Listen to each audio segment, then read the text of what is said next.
And folks, a very pleasant good morning and welcome to Live Highlight in the Magic City on YouTube's Highlight channel. I'm Andrew Blackman and I am here with Stu Nyman, just taking over the intro duties here for today, and we are pleased to welcome you to this Sunday matinee performance. We will have 9 games for you beginning at 12 noon, in addition to fast and fun highlight action. Each of today's games offer Win Play Show, Quinella, Exacta, and Trifecta Wagering. Of course, if these terms are new to you, we will explain them at length throughout the performance here today. We have 2 Pick 3 wagers. We have a Pick 3 that begins in Game 4, last games 4 through 6, and then a late Pick 3 that begins in Game 7, goes through Game 9 to correctly play the Pick 3. Pick the winners of those 3 games, either 4 through 6 or 7 through 9, to cash in on that Pick 3 wager. We also have the high-paying High 5 jackpot that begins in Game 3 with its $2,000 guarantee. That carryover is right at $1,000, if I'm not mistaken. Double check on that. Put it in. Thought it was right around 900 going into it, so a little under $1,000 in that. But if you get all 5 winners of games 3 through 7 correct, and you're the only ticket to have that combination of numbers, you will get that $2,000 jackpot guarantee. And of course, that all new, well, not all new for this year, it was all new last year, that Mighty Ocho jackpot that begins in game number 1, that's a $4,000 guarantee, a little bit more difficult there. You got to pick the winners of games 1 through 8, still have to be the only ticket with that combination of numbers to cash in on that $4,000. Online wagering today, if you'd like to wager, is available at watchandwager.com, or if you're in the state of Connecticut, mywinners.com. However, placing bets is not necessary to enjoy all that we have in store for you today. Folks in there are good. Flash of scratches for you? None. There are no scratches. We do not have any scratches in today's performance. The program is good as written. No adjustments need to be made. And of course, we're glad that you are joining us here on this Sunday, post time for game number 1, which will be a spectacular 7 singles match, is coming up now in just about 6 minutes.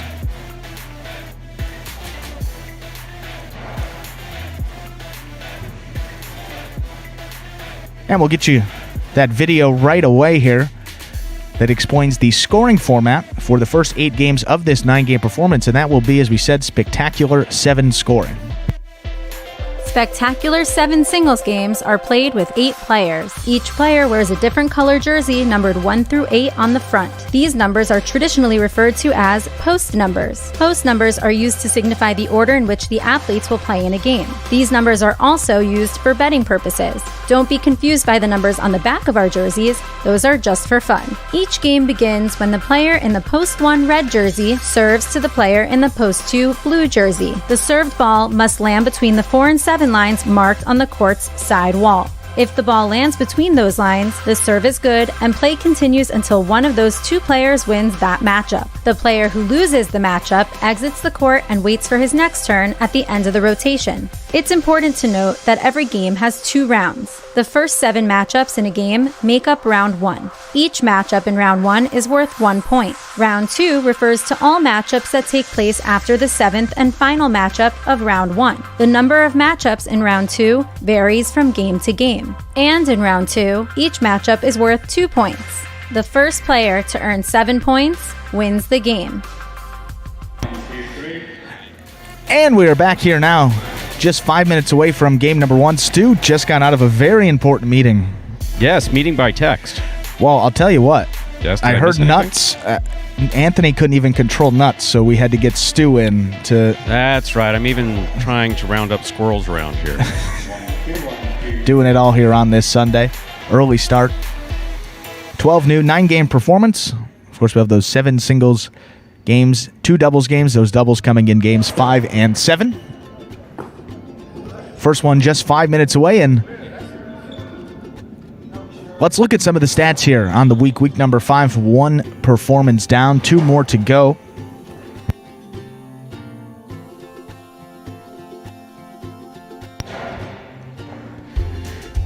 And in the early lead for that Golden Cesta, the Golden Cesta, it's an award we do here just for fun, like those numbers on the back of the jersey. It's awarded to the player with the most singles wins each and every week. It's just an honorary title. You can earn that. You don't get any monetary compensation for it. Something we like to do here. And Julian out in the early lead there with 2 singles wins.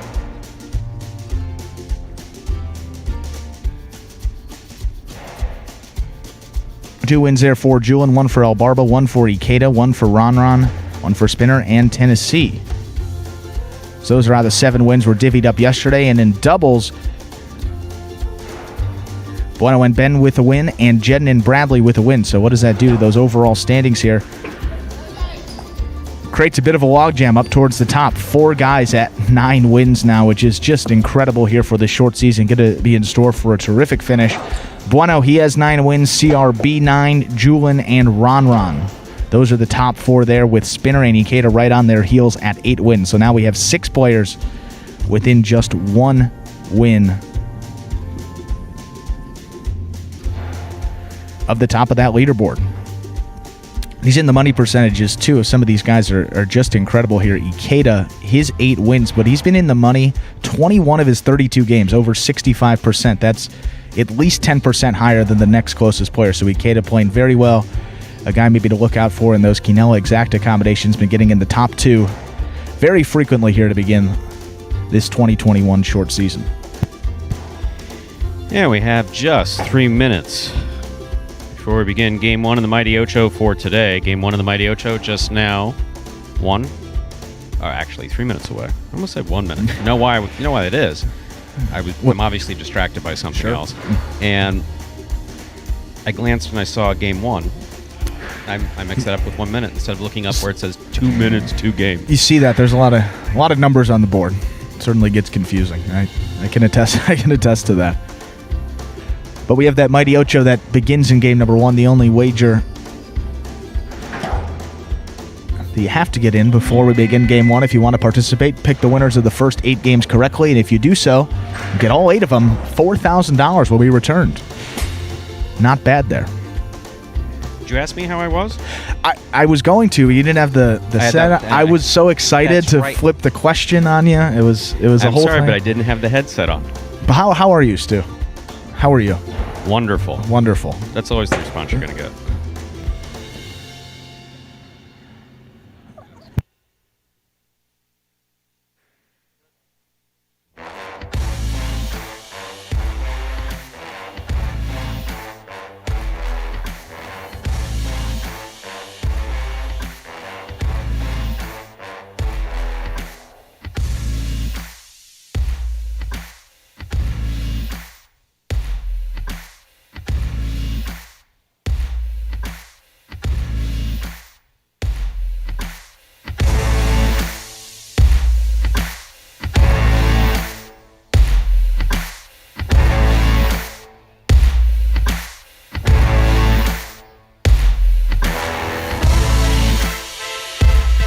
Less than a minute to go to begin Game 1. Game 1 now just less than 1 minute away. And I know we ended the broadcast yesterday. Richard threw in a couple of trivia questions. You got to get back to that. I don't know which president had the pet crow or pet. It was Mockingbird, Mockingbird, right? I did say second. So if it was Adams, that you could see Adams always had the few pictures that do exist of him. Really crabby looking face. And, generally look as unpleasant as me, I guess. No, okay, come on, Stu. So let's say we begin game number 1. Let's do it. Game 1 is a spectacular 7 singles match, played to 7 points. Points double after the first round of play. Serving in the red shirt of post 1 is El Barba to start things off. Receiving in the blue of post 2 is Diaz. We have that. We'll get 2 judges, and then we'll be ready to go.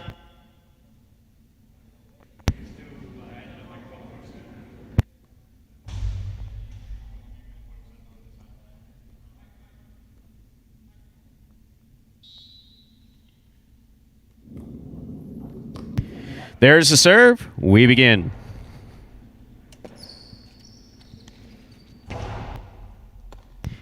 El Barba from the left side. Here's the rebote. Rebote by Diaz. El Barba from the 6th line. In and out of the cess of the ball goes. Point one.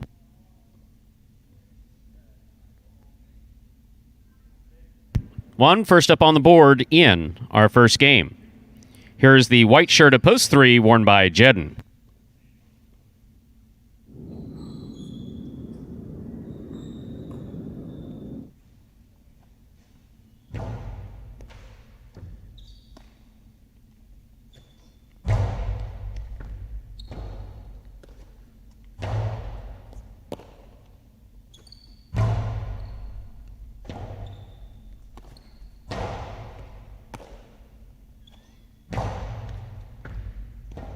Here's the rebote by El Barba to the outside. Ball tipped by Jedden there at the 7 line. Point one. Barba starts off the day with 2 points. That'll bring to the court the green shirt of post 4, number 29, Vuelo.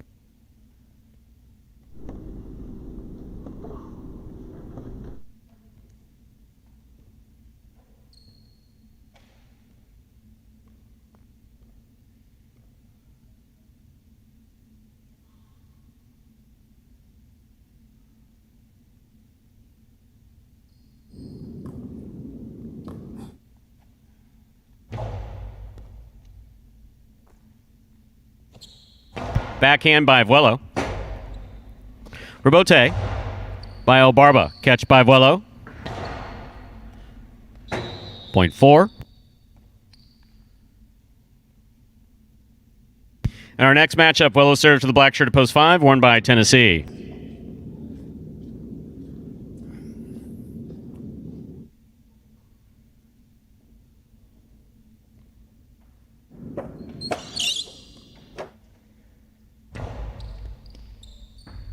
Tennessee makes the catch. There's the backhand.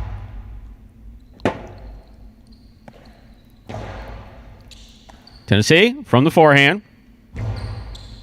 Big bounce goes up and scores. Point five.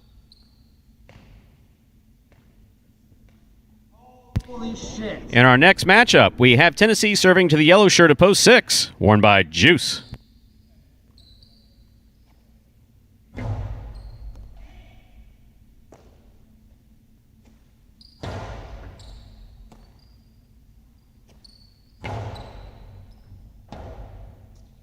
Rebote left side by Juice with a soft touch. Tennessee on the run. He got there, but it was like eventually, so he didn't make the catch. Point 6.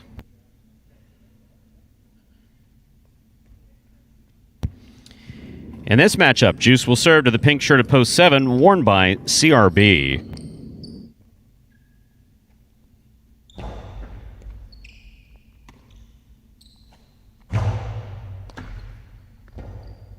Rebote left side to the inside by Juice. That's beautifully played. Juice again, this time on the forehand rebote. CRB makes the catch, sends it deep. Rebote for Juice, another one. CRB tipped this one. Juice's tenacity pays off. Point 6. Here is the purple shirt of post 8. Worn by Cool Fitness. This will complete the first round of play.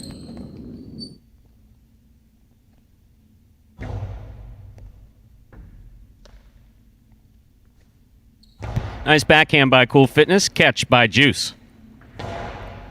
Low and hard, right to the inside. Good pickup by Cool Fitness. Cool Fitness, another good catch on the left side. Here's the backhand. Juice from the 10 line. Cool Fitness.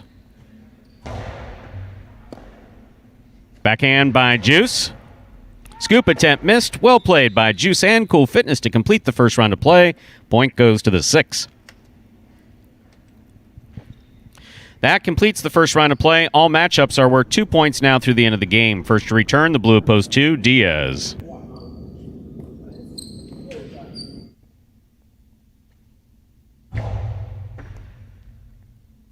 Diaz on the catch.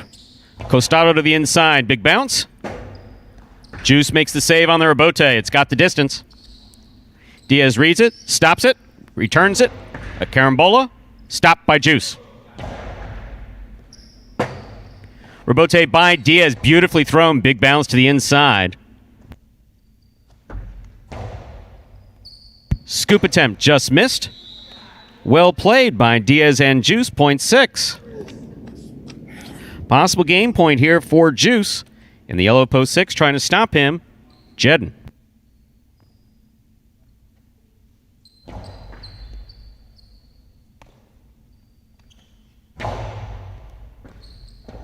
Juice for a difficult Wow. rebote save. Here, Jen at the 11 line. Juice makes the catch. Throws to the inside. And it scores. Wow. That is point and game, ladies and gentlemen, for the yellow shirt of post 6, Juice. How about that, Stu? One places 4 serves to 5. This is a playoff for third place.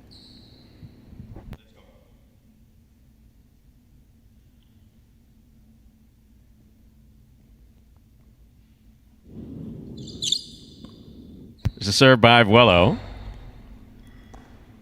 Tennessee on the backhand. Scoop missed. Point and a third place finish for post 5, Tennessee.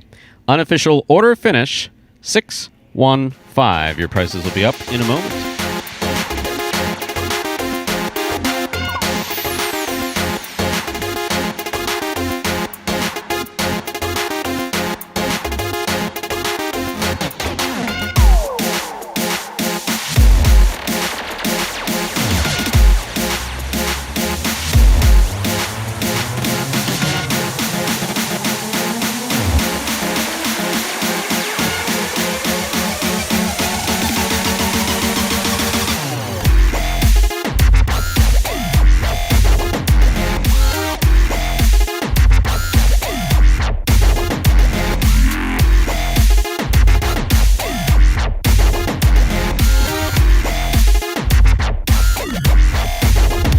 And results from our first game are official. Coming in first, post 6, Juice. Juice showing some tremendous concentration there in the first game, keeping his eye on those rebotes. Just did a tremendous job. Second, post 1, El Barba. Coming in third, post 5, Tennessee. 6-1-5, the official order finish for game number 1. There are your prices. $2 wager on Juice to win, $17.80. Consolations in the exacta, $2 Quinella, 1-6, 104.40. My oh my. $2 trifecta, 615. That's first, second, and third place finishing 363.60.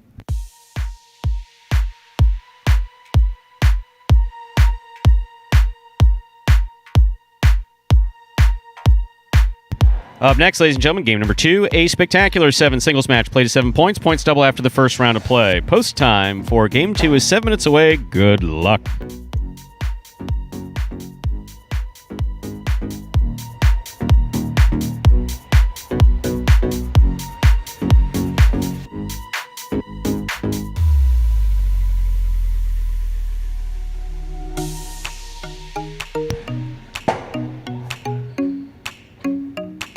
Game number 7. Game 7. Oh my God, I did that, Stu. Game 2 coming up in 7 minutes. Contagious. It's I'm telling you, like wow. yesterday.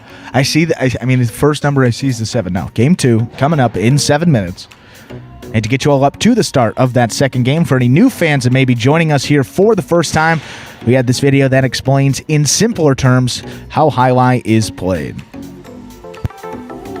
The main rule of Jai-Alai is simple. Players must catch and return the ball in one fluid motion. Sounds easy enough, right?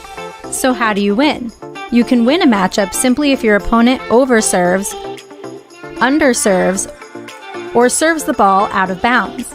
On the flip side, your opponent wins the matchup if the serve is so good that you fail to catch and return the ball to the front wall.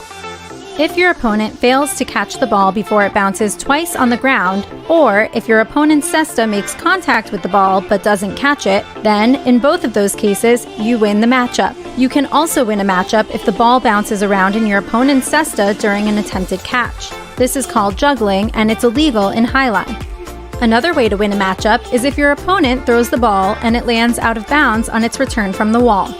The overall game strategy for a Jai-Alai player is to make it difficult for an opponent to reach the ball in time or to execute a rebuttal play.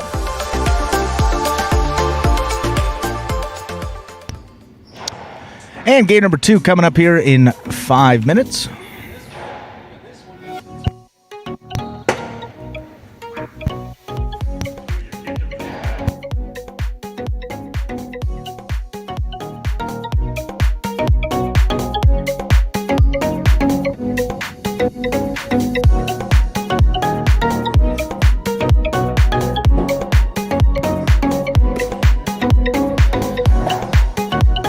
So, I'd like to welcome those of you. Sorry, I've gotten kind of a slow start here, folks. I know many of you listen intently to everything that Andrew and I say, and I'm usually a little bit more talkative, and Andrew there corrals me. So, as I'm glancing down, I'd like to welcome those of you who tune in on a regular basis, including especially those of you tuned in up north. Weather got chilly when I woke up this morning. Yeah, it was cold down here. It's not a shot. Sorry, like it rained all day yesterday, and then I woke up, it was like 60 or something like that. Freezing. Let's do. How about that performance here by Juice in game number 1? Seeing here that he was given points. I disagree. Given what he did, dug Given out points. Given His points, he rebotes- dug out about 4 rebotes, those 2 of rebotes which made were it- death. See, I don't pay attention for 1 second, and I'm trying to be nice to everyone, and then someone really wrote that. They say given points. Hey. Look, Friend of the program, Ernesto. he focused. Well, Ernesto runs hot and cold.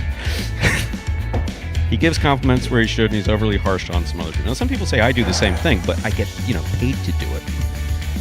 That's besides the point. So no, but Juice's rebote. If you go back. So is the form perfectly? Is it beautiful? No, it's not. But do the balls make it to the front wall? Yes. Does he send the rebotes there? Yes, he did. Did he show excellent concentration? Absolutely. Does he throw hard? Yes. So Juice won that game. Yeah. Juice absolutely won that game. Yeah, I'm just saying there were 2 instances there. That one where he was right at about the 12 line, dug out a diving rebote, one that against Diaz as well. So there's 2 plays that you're thinking, all right, he's walking back to the bench, dug it out, stayed in there, had some great rallies, made every catch that came to him. So for a guy that's been struggling, couldn't even catch last Sunday, I'd say that's some pretty big improvement. So that's good to see.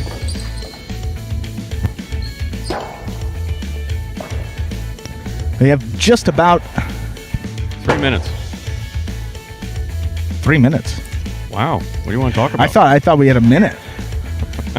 Sorry.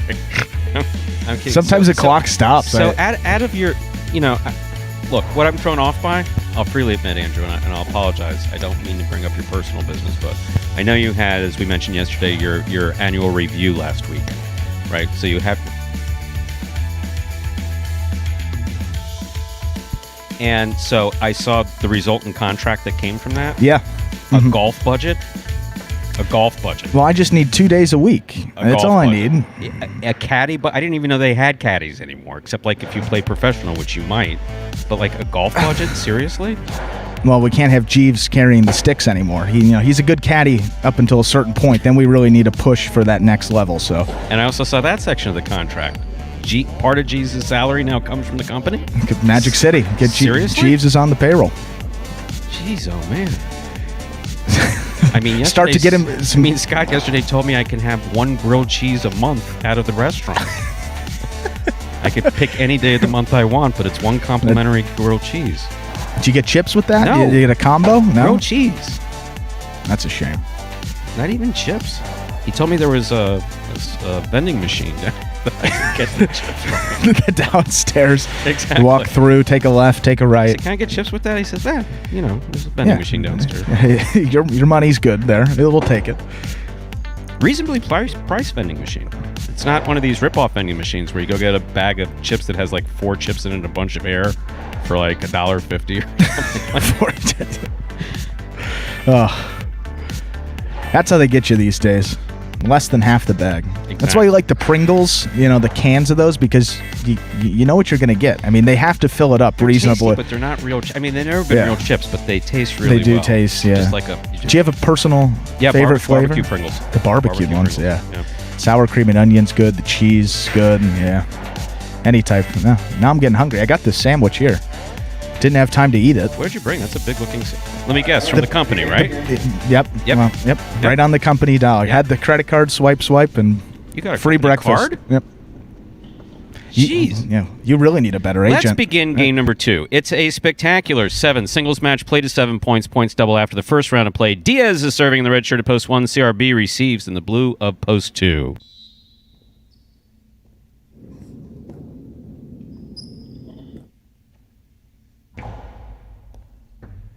There's the serve. We begin. Backhand by Diaz. Catch by CRB. Diaz, forehand rebote save. CRB on the run. Missed it. Point 1.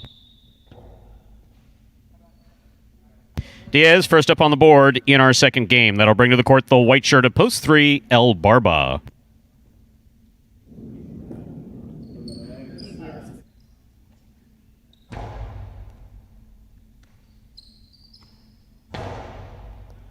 Good catch by Diaz on the left side. Backhand. Scoop attempt. Just tipped there at the 9 line. Point 3.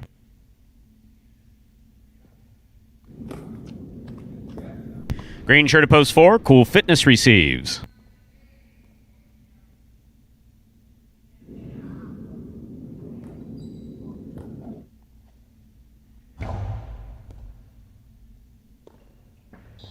All missed off the serve. Point 3. Black shirt post 5 enters the court. In this matchup, we have El Barba serving to Vuelo.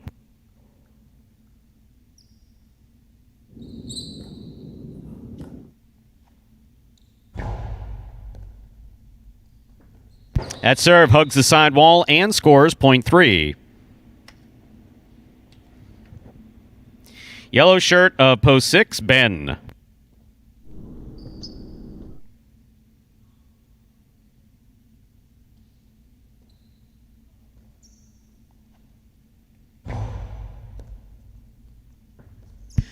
This is another well-placed serve. Comes to the sidewall, hugs it, drops down, and scores. Point 3. El Barba now serves the pink shirt of post 7, worn by Juice.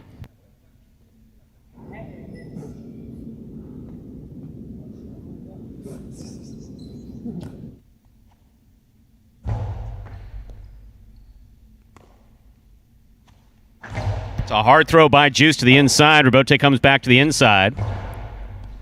Juice keeps his eye on it, catches it, backhand to the outside. El Barba, Rebote. Juice, tough. Rebote, try to make it, fell short. Point 3, good effort.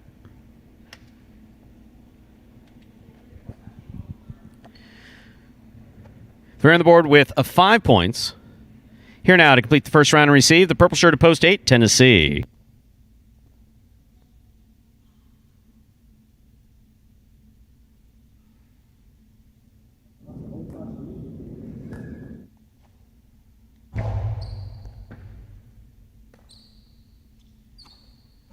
Backhand by Tennessee. Rebote left side by El Barba. Tennessee from the 10 line.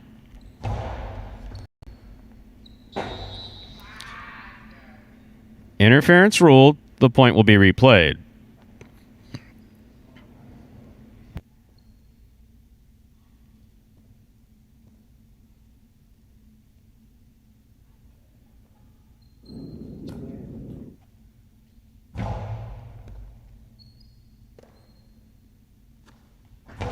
Backhand by Tennessee. El Barba for the rebote.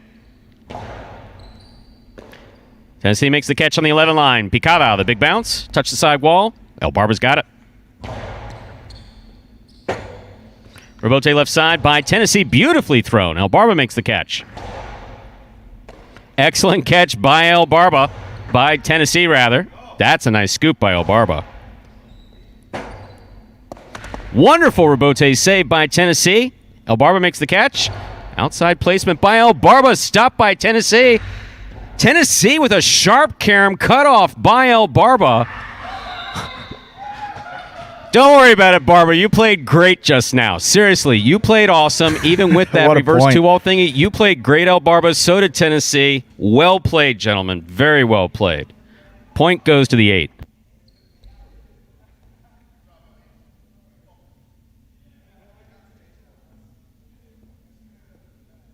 That was a great five straight point run there by El Barba. Tennessee, it worked. The carom worked. Hey, take credit for it. Play now continues. CRB receives the blue post 2.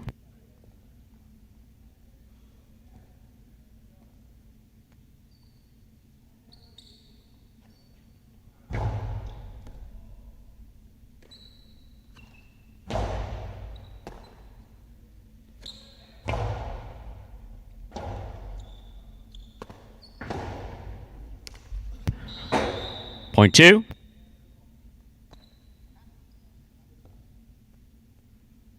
Back and ready to receive the red shirt at post 1, Diaz.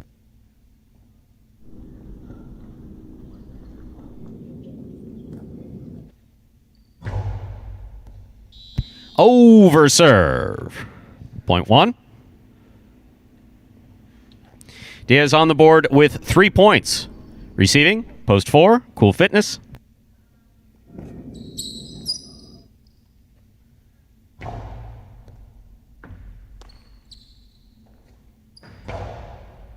Diaz makes the catch. Back to the inside he goes. Tough catch. Gets by Cool Fitness. Diaz has possible game point here in the red shirt of post 1. Trying to stop him, post 5. Vuelo.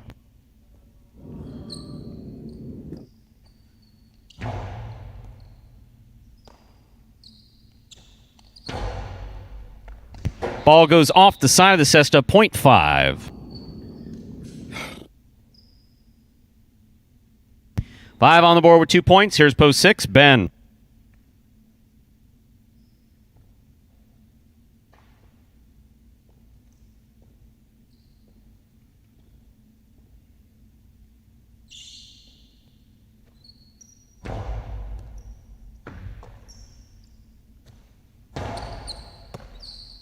Vuelo, backhand. Caught in the air by Ben. Pika by Ben. Scores, point 6.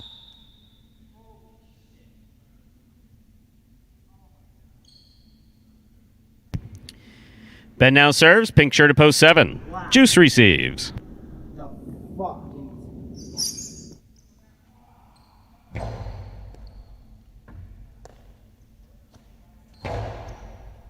Catch by Ben. Backhand. Low and hard. Scores. Point 6.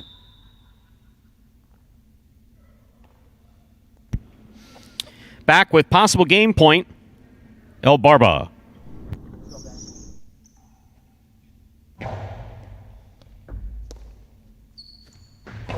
Big backhand by El Barba.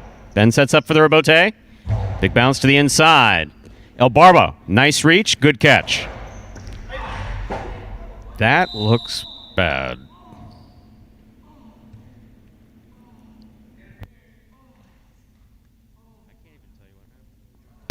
So, JR will go out and check on El Barba. That was a nasty collision.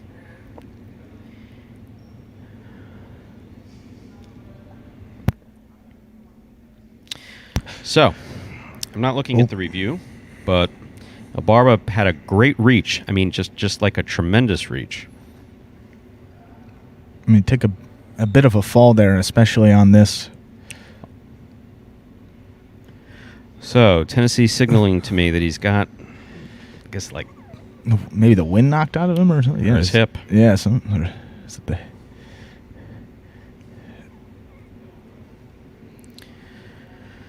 Yeah. I mean, he's tough. There's absolutely no question that El Barba's tough. He's also 43. Not that that's any problem with Jai-Alai. He can play for the next 10 years. That's not an issue. But hitting that hard concrete at 43 is not like hitting it when you're 22, 23, 24 years old. Yeah. And no call was made. You got to venture to guess their interference. They will replay the point here. If El Barba able to get up doing some stretching. And it would still be a possible game point here if El Barba was able to play. Oh, look at that. They got the black coats coming out here. I don't know if that was... I don't know if they're watching and we got someone coming. Well, there's much hilarity on the court, but that's just kind of the Magic City approach. So we have a call of interference.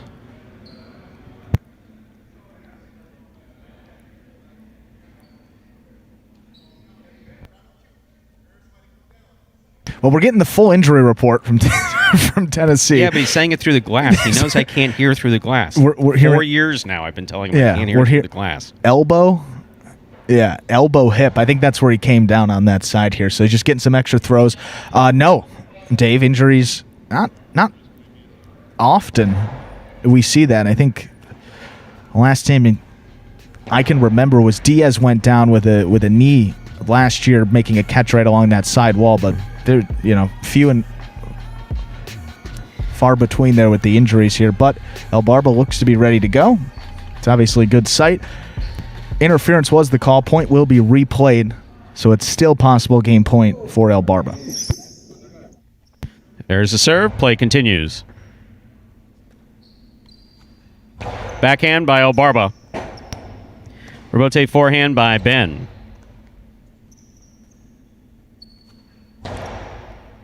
Ben from the 9 line. Point 6. Play continues. Possible game point 4. Ben in the yellow post 6. Trying to stop him, Tennessee.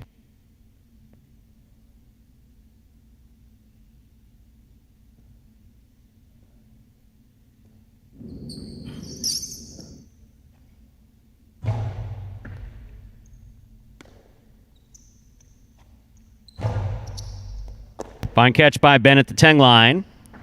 Hard throw to the inside. Caught on the forehand of Tennessee. Ben chooses to go back. That's going to take a big bounce and score. Point 8.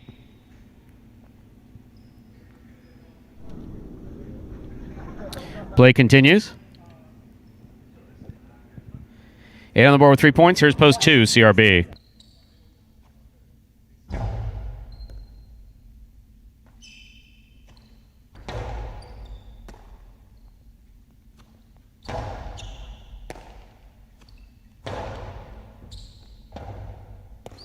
Nice forehand rebote by Tennessee. Will score. Point 8. Tennessee has 5 points and a possible game point.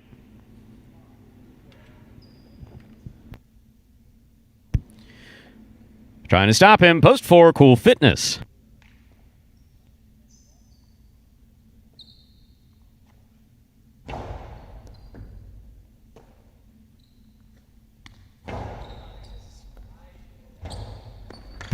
We all thought he should have gone for that in the air, but he makes the rebote. Here's Cool Fitness.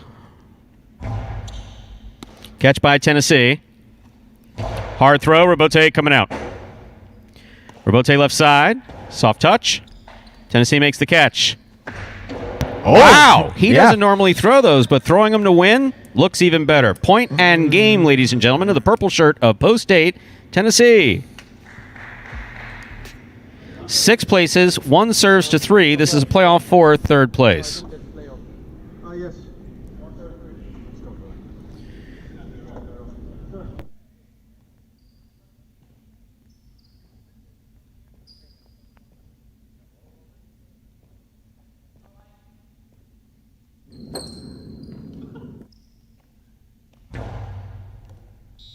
Over serve. Ball cannot pass or touch the 7 line.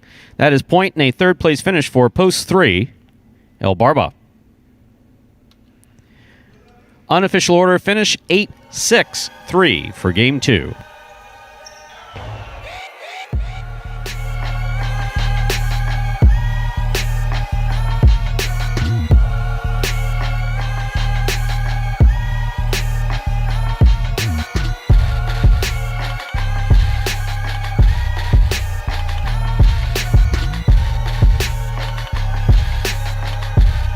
Winning game 2, post 8, Tennessee. Taking 2nd, post 6, Ben.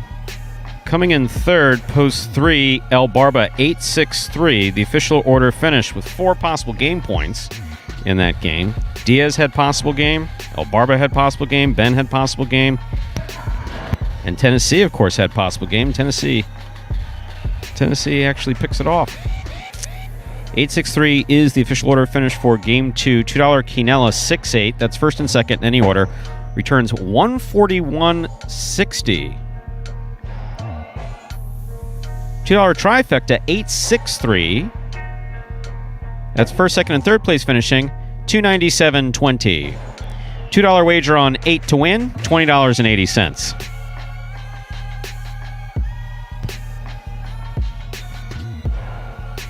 Up next, Game 3, a spectacular 7. Singles match, played at 7 points. Points double after the first round of play. There are no scratches in Game 3. Game 3 does begin the high five for today. Correctly pick the winners of Games 3, 4, 5, 6, and 7. If you do so correctly. Have the only ticket that does so. There's a $2,000 guarantee in the high five, a pick 5 wager. Post time for Game 3 and the high five, both now 7 minutes away. Good luck.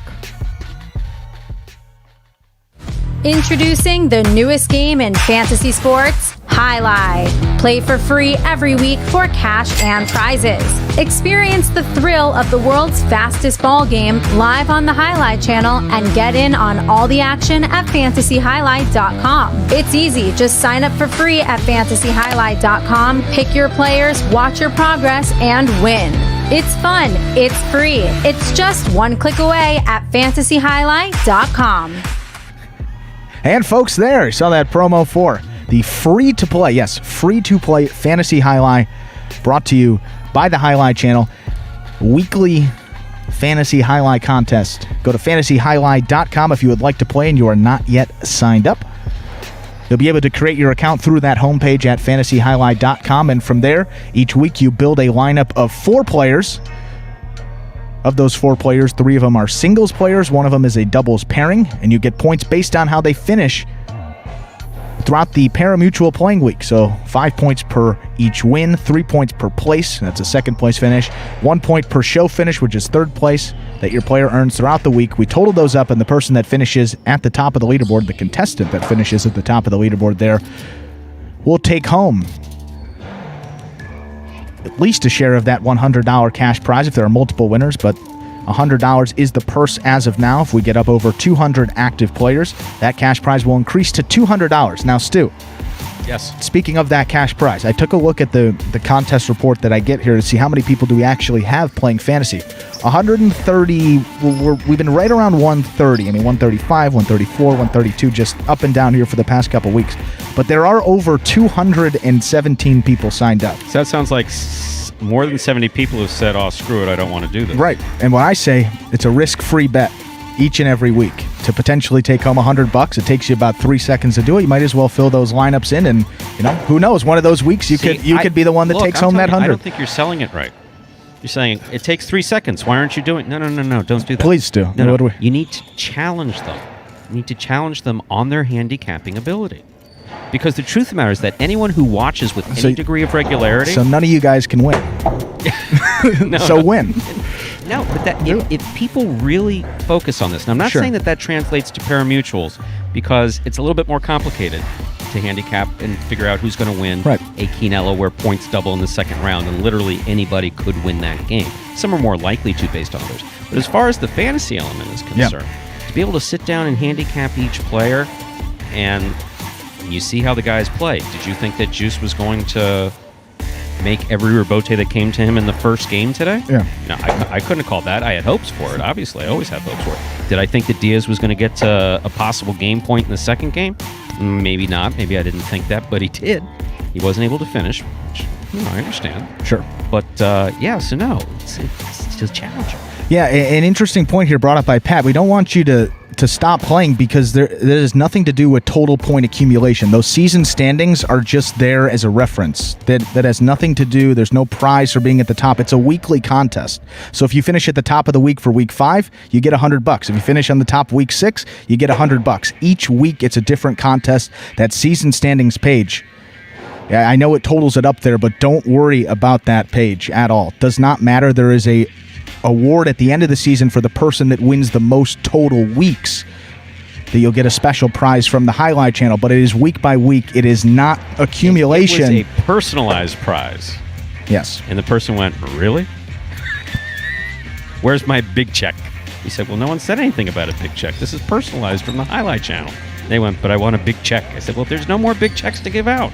We gave Douglas a big check. We gave Douglas and Asiera a big check. We give out lots of big checks. A lot of big checks every week. It's like, you want a big check? He said, I want a big check. He just kept on saying, big check, big check, big check. And it's like, seriously? Now, well, we don't want anyone to be confused about the rules. So I appreciate, actually, Pat, in saying that. Maybe there's some other folks out there that are confused about that as well, but it is just week by week. So if you miss 1 week, you could miss a whole stretch there for about 5 weeks and still come back. Team Chiquito is back in business. Thank you. So is that the fantasy team name? Yeah, that's great. Chiquito. So Chiquito, if you have over the years throughout Highlight, if you become the preeminent player from a particular town, you are known as Chiquito de Ibar. Ah. Yeah. Okay. So you could be known as Chiquito de whatever city. So I used to joke around that Joey at some point would be known as Chiquito de North Miami. The North Miami. That's great. That's something that goes back in highlight tradition back 200 years. 200 years. You see the Chiquito de Cumbia, I think, was one. I'm trying to think of these pictures in my head, which go back many years. No, I'm talking black and white pictures from like the 1840s and literally, I'm not just saying that it's 200. It's set for several hundred years. When you are the preeminent player from a particular town, you are known as Chiquito. Like, for instance, Bolivar, the most common one, the most well-known one, actually, most well-known recent one, Chiquito de Bolivar. I like that. Mm-hmm. And David Herman. Let us know. Haven't seen that name this year. Welcome back, Dave. Yeah, Dave, welcome. Welcome back. Yeah, and if you have issues, people have been emailing me with, issues with their account being able to set lineups. So if you have an issue, you can email any info at the Highlight Channel, Andrew at the Highlight Channel, and we can help you get set up there because we would like you to play and get that cash prize up, and it's a good way to stay involved here. We are ready to go with game number 3. That begins the high five. Good luck. Time to begin our third game. It is a spectacular 7 singles match, played to 7 points. Points double after the first round of play. Julian serves on the red of post 1. Wello receives in the blue of post 2. Julian serves. Our third game has begun. Catch by Julian. Hard throw. Scoop by Vuelo. Catch by Julian. Rebote.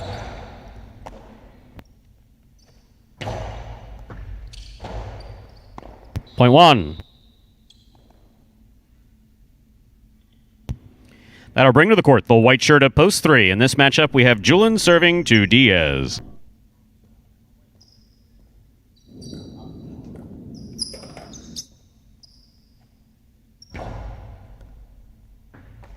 Catch by Diaz.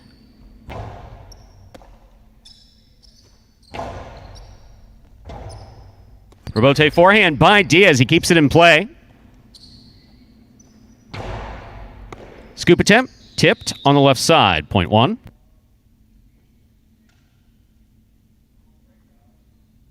Here is the green shirt at post 4. In this matchup, we have Julian serving to CRB.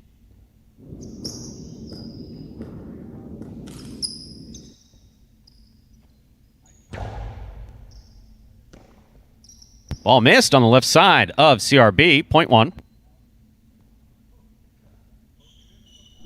El Barber receives. Black shirt at post 5.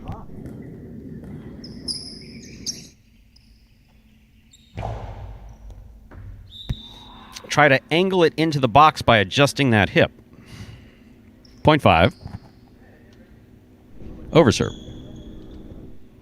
Here is the yellow shirt at post 6. Bueno receives.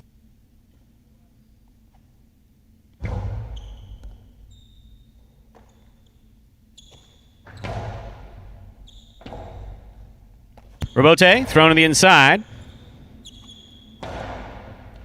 El Barba missed it. Point 6. Here's the pink shirt of post 7, worn by Kubala.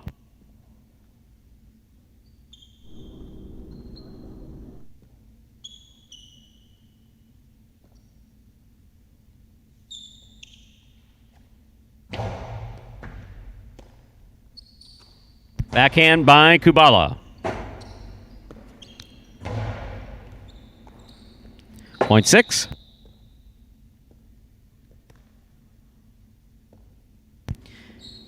Here now to complete the first round and a receive, wearing the purple shirt at post 8, Tennessee.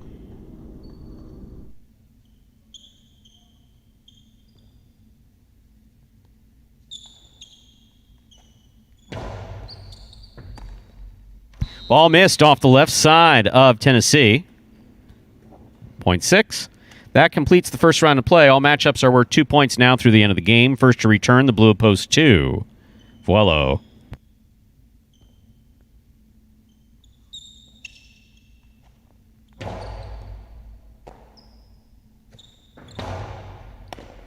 Point 2.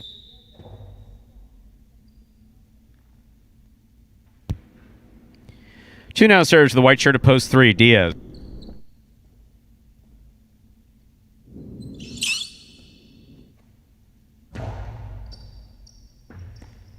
Diaz on the left side. Catch by Diaz. Costado. Caught by Vuelo. Rebote forehand. Missed. 0.2. Vuelo has 4 points. He's serving the 4 post in the green shirt. CRB returns.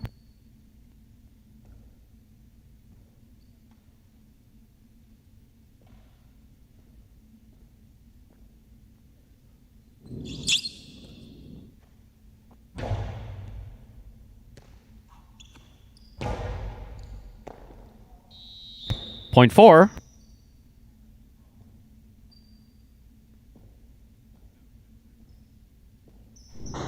Back and ready to receive. Post 1, Julin.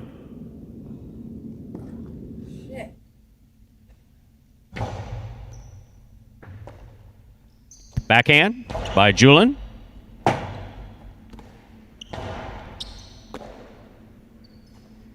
Powerful forehand by Julin. Good catch. And a quick return by CRB.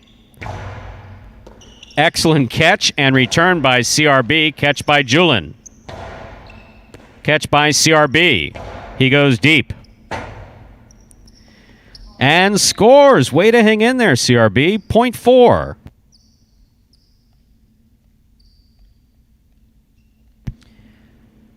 In our next matchup, CRB serves to the black shirt at post 5, worn by El Barba.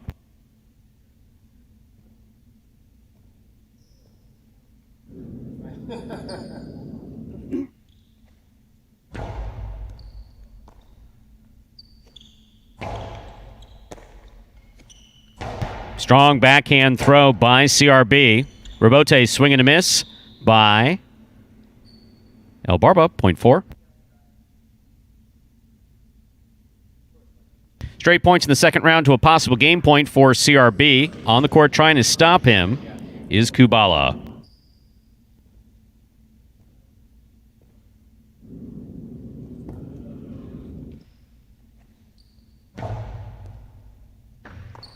Ball tipped, point and game, ladies and gentlemen, to the green shirt of post 4, CRB. 2 places, 6 serves to 1. This is a playoff for third place.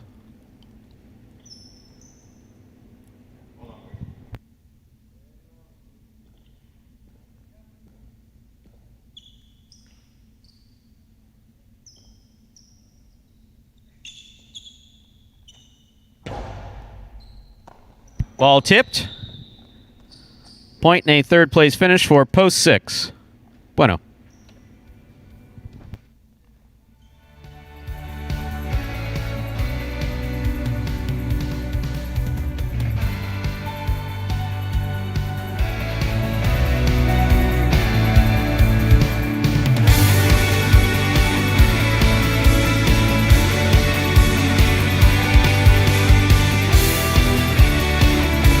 Results from Game 3 are official. Coming in first, post 4, CRB with a beautiful second round effort. Coming, only been playing 2.5 years. Oh, sorry. Yeah, he's in his third year of playing. Yeah. 2.5 years pro. Yeah, 2.5 years pro. I think that's just tremendous. No, 2.5 years since he saw Sesta for the first time. Even, yeah. I mean, that's significant. Coming in second, post 2, Vuelo. Coming in third, post 6, Bueno. 4-2-6, and left-handed. 4-2-6 is the official order finish. $2 Quinella 2-4, $15. Trifecta 4-2-6. That's first, second, and third place finishing 609.20. $2 wager on 4 to win, $14.40.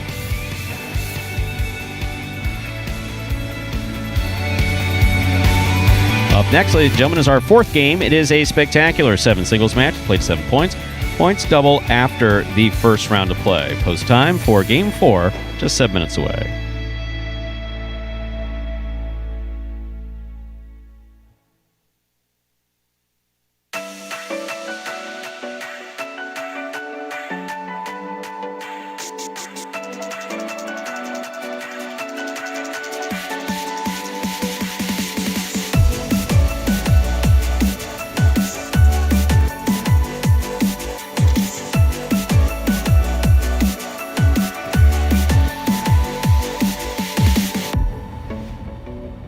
Really keeps me focused on getting better at this is that I really believe in myself that I can really make a difference on the court and really make a difference for Jai-Alai as a sport in general. And I believe that I could be competing with the best. That's what makes me want to keep going. So I think my biggest goal is really just being better than I was last year. I think that's what matters most. I think last year I had like 43 wins. So as long as I'm getting more than 43 wins next year, I'm going to feel great. Imagine the perfect mixture of athletics, spectacle, and speed. Jai-Alai. Let's design a Conan O'Brien or Conan superhero. Sure. Oven mitts. Maybe there's some steam coming off the mitts because I took a focaccia out of the oven. Oh, a Jai-Alai glove in the other one. That'd be great. Have you ever played Jai-Alai? Actually lacrosse, but it's Jai-Alai for white people. I'm Johnny Nacho, this is Steve-O, this is Jai-Alai. Jai-Alai is like handball, only you fling the ball and catch the ball with this basket thing. It's more complicated than that. And dangerous.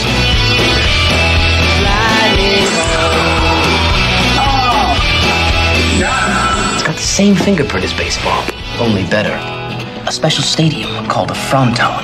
And you can sit real close, which is a thrill because the ball goes 175 miles an hour. I can serve this pelota almost 200 miles an hour. Big whoop, that little squishy. Jesus, is this made of limestone? It's a dangerous game, amigo. It's called a cesta. It's made of reeds from the Pyrenees. The ball is called a pelota. A lightning ball.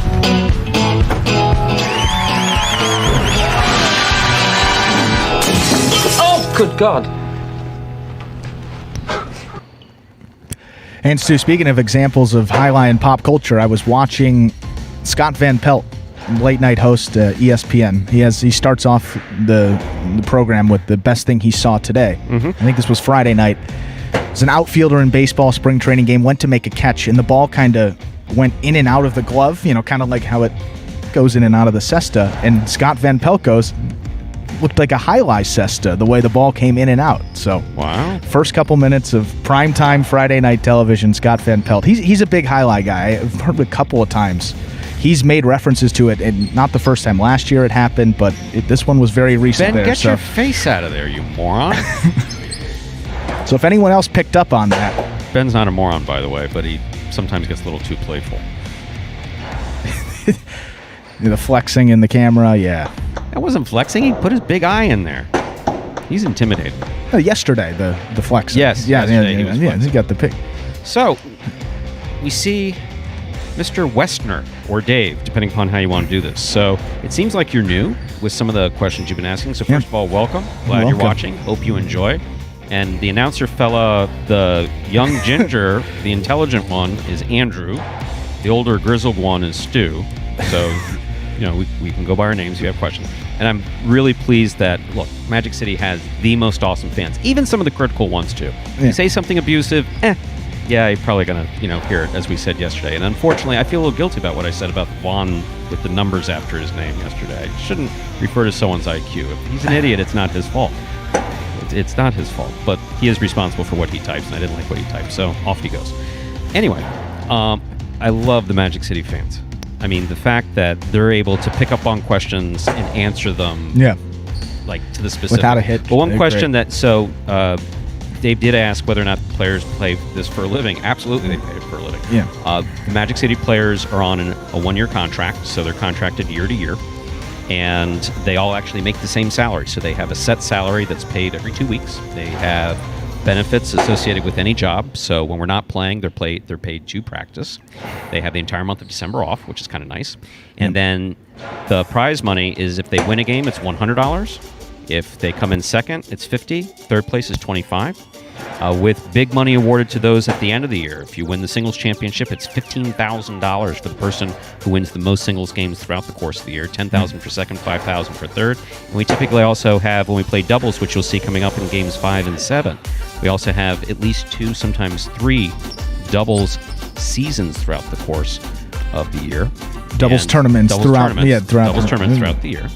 And that pays $10,000 for first, $5,000 for second. So player playing highlight here can and has make over $100,000. So as compared to other sports, it's on the more conservative side of reimbursement. But we don't have those big TV contracts that they have. Exactly. So now, if we did, I'm sure that the players would get everything. You'd have your golf paid for apparently, and sandwiches every day, and I'd still get my grilled cheese. And we'd get you a Diet Coke tap. Diet Coke. Oh my God. Regular Coke. Sorry, Stu. My dad loves Diet Coke. I don't know why I said now, or would you? I'm sorry. Let me. Do you want to take that with you? Or leave it. Leave it in my side. No. I'm sorry. Diet That's Coke. Regular Coke. Regular Coke. Nonetheless, that's going to be the first thing we get. People have had that, and I've heard stories they have in their house. They get juice or fountains of soda. Buy the boxes of syrup. No, Coke will sell it to you. Yeah. If you want to pay for it, actually, if you want to pay for it, bottling company will set up one. I remember when I was a kid, we had a friend who lived in a very fancy neighborhood down here, real fancy. And they had a bar set up, and they had a gun. And I just thought, I was 7 years old. I'd never seen that in someone's house before. That's the neatest thing I've ever seen. Yeah, I went to a restaurant. Was at the bar one time with my parents, and I got to actually hit the drink gun. That was a exhilarating experience, almost like the first time I saw highlight. Okay, we have less than a minute to go to begin Game 4. Game 4 is now just less than 1 minute away. And what is WPS? WPS win, place, show. For second and third place. Win is first place. A place is second. Show is third.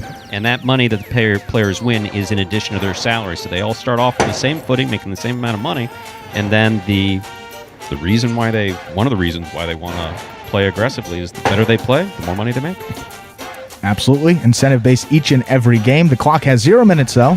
We got Game 4 coming up. Time to begin Game 4. It is a spectacular 7 singles match, played to 7 points. Points double after the first round of plays. Serving in the red shirt at post 1 is Benny. Receiving in the blue at post 2 is Bragley.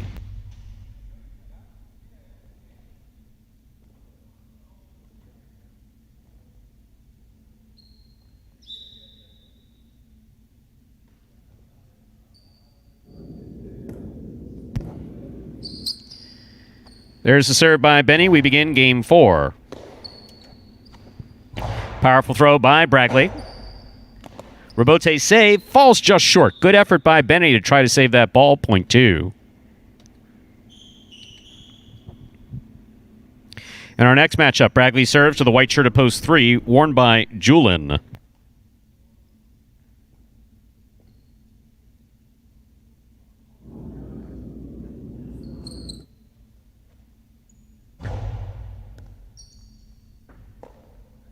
Backhand by Julin. Robote left side save by Bragley. Julin gets behind the ball at the 12 line. Strong backhand. Robote forehand by Bragley. Just above the pad. Caught by Julin. Outside placement. Lands outside the court. Point 2. Receiving. Green shirt to post 4. Bueno.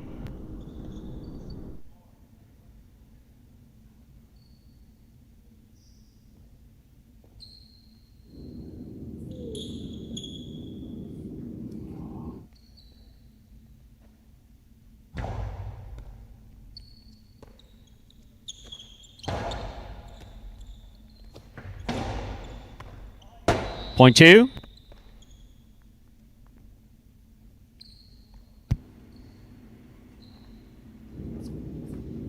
Two on the board with 3 points. Here is the black shirt at post 5, Ben.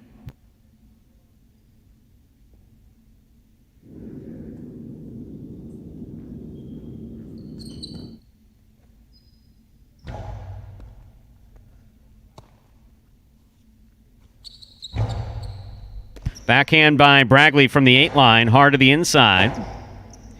Rotate forehand by Ben. Does what he has to get that ball to the front wall. Bragley, difficult catch.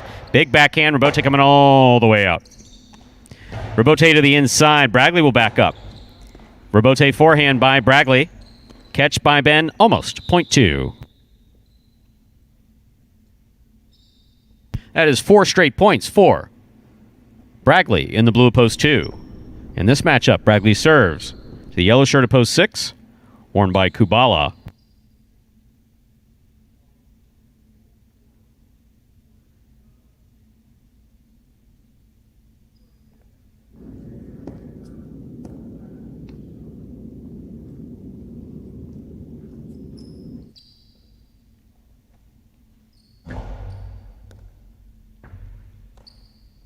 Backhand by Kubala. He goes deep.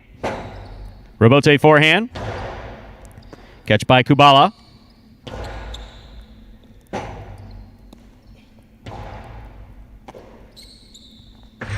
Karam, Bragley's on it. Stops it. Missed it. Point 6.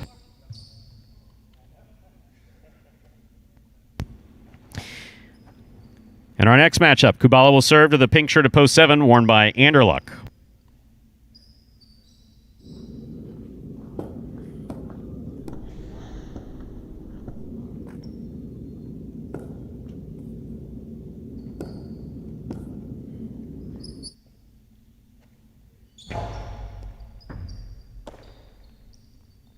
Powerful forehand throw by Anderluck will score.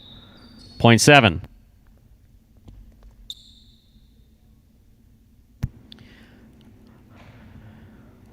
Here now to complete the first round and receive, wearing the purple shirt of post 8, Jedin.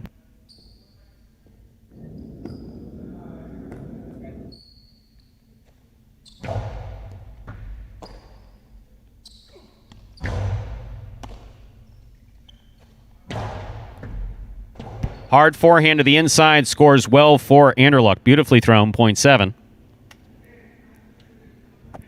That completes the first round of play.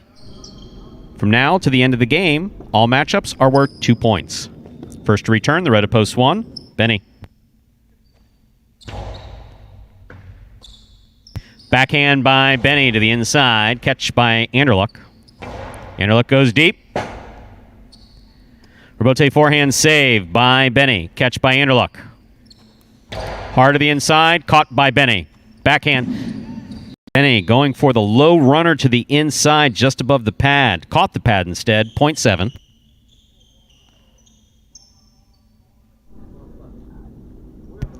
White shirt of post 3 receives. Here's Julin.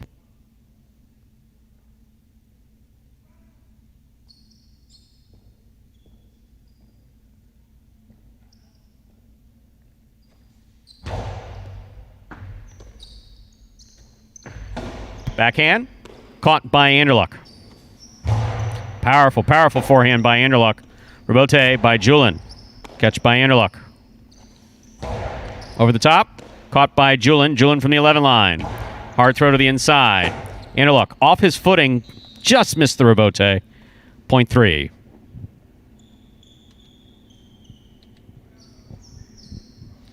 Returning, post 4, Bueno.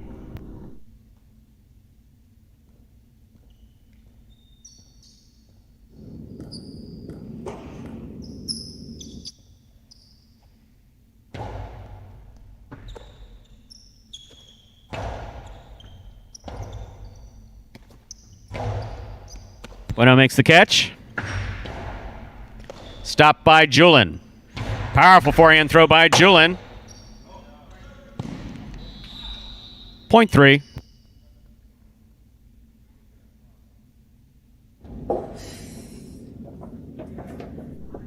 They're on the board with 4 points. Here's post 5.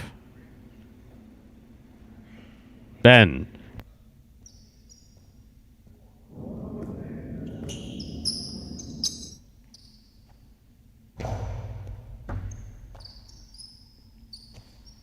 Backhand by El Barba. Julin comes out to make the rebote. Plays it to the outside. Ben catches it. Takes a peek. Throws a carom. Beautifully played by Ben.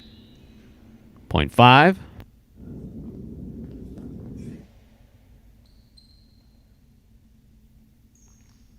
5 on the board with 2 points. Here's post 2 receiving Bragley.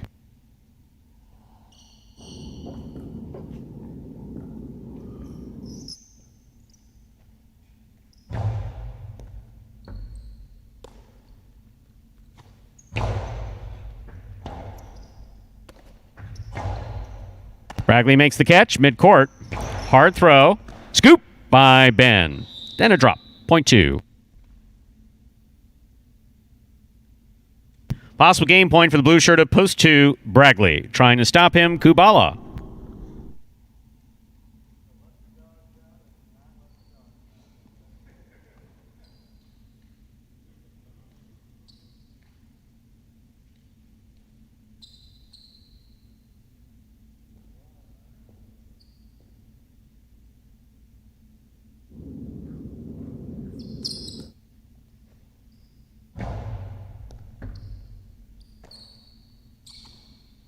Backhand by Kubala. Rebote by Bragley. Forehand Rebote saved, but hit the pad. Point and game. The first singles win there for Bragley. Congratulations. 2 wins it. 7 will serve to 3. This is a playoff for second and third place.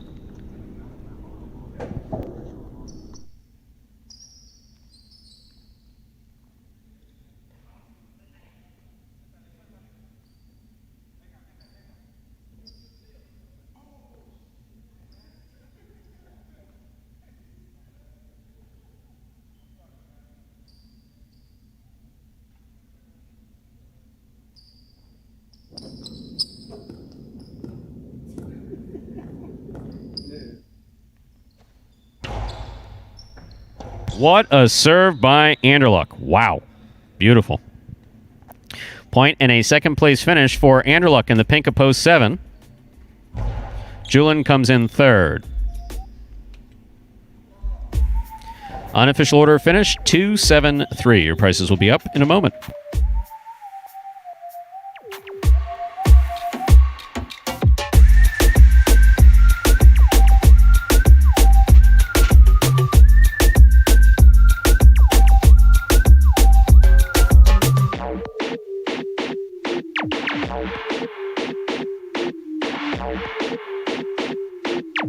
Results from Game 4 are official. Coming in first, post 2, Bragley with his first singles win for 2021 playing year. Congratulations. Second place, post 7, Anderluck with that monster serve. Coming in third, post 3, Julin. There are your prices. $2 Quinella 2-7. That's first and second in any order, $35.20. Trifecta 2-7-3. First, second, third place finishing $245.80. Up next, ladies and gentlemen, is game number 5, a spectacular 7 doubles match played to 7 points. Points double after the first round of play. Post time 4. Game number 5, the first of our 2 doubles games in today's performance, is just 8 minutes away. Good luck. If somebody 5 years ago told me that I was going to be playing professional Jai-Alai, I'd be like, what are you talking about? The most frustrating aspect of the sport is the fact that you could probably play your ass off, and because of the component of chance in the sport, you could still lose. For me, the biggest motivator, I would say, is my son, because he comes out here, sees my games, and he looks up to me as like, oh, daddy, my daddy plays Jai-Alai, and I just want to make sure I come out here, make sure I make him proud. Main goal for the 2020 season is just, come out on top. That's been my goal from day one. So just doing what I can to make that happen.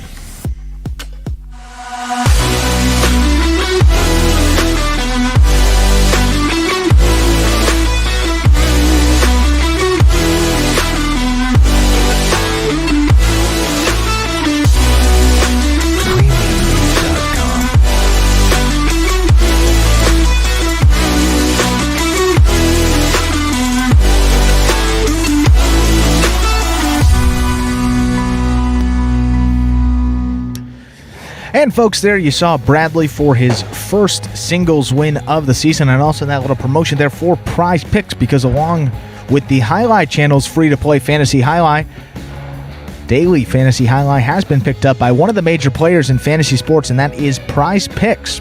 Prize Picks offers a unique fantasy sports platform that's a totally different experience from our weekly drafts that we have run by the Highlight channel at fantasyhighlight.com.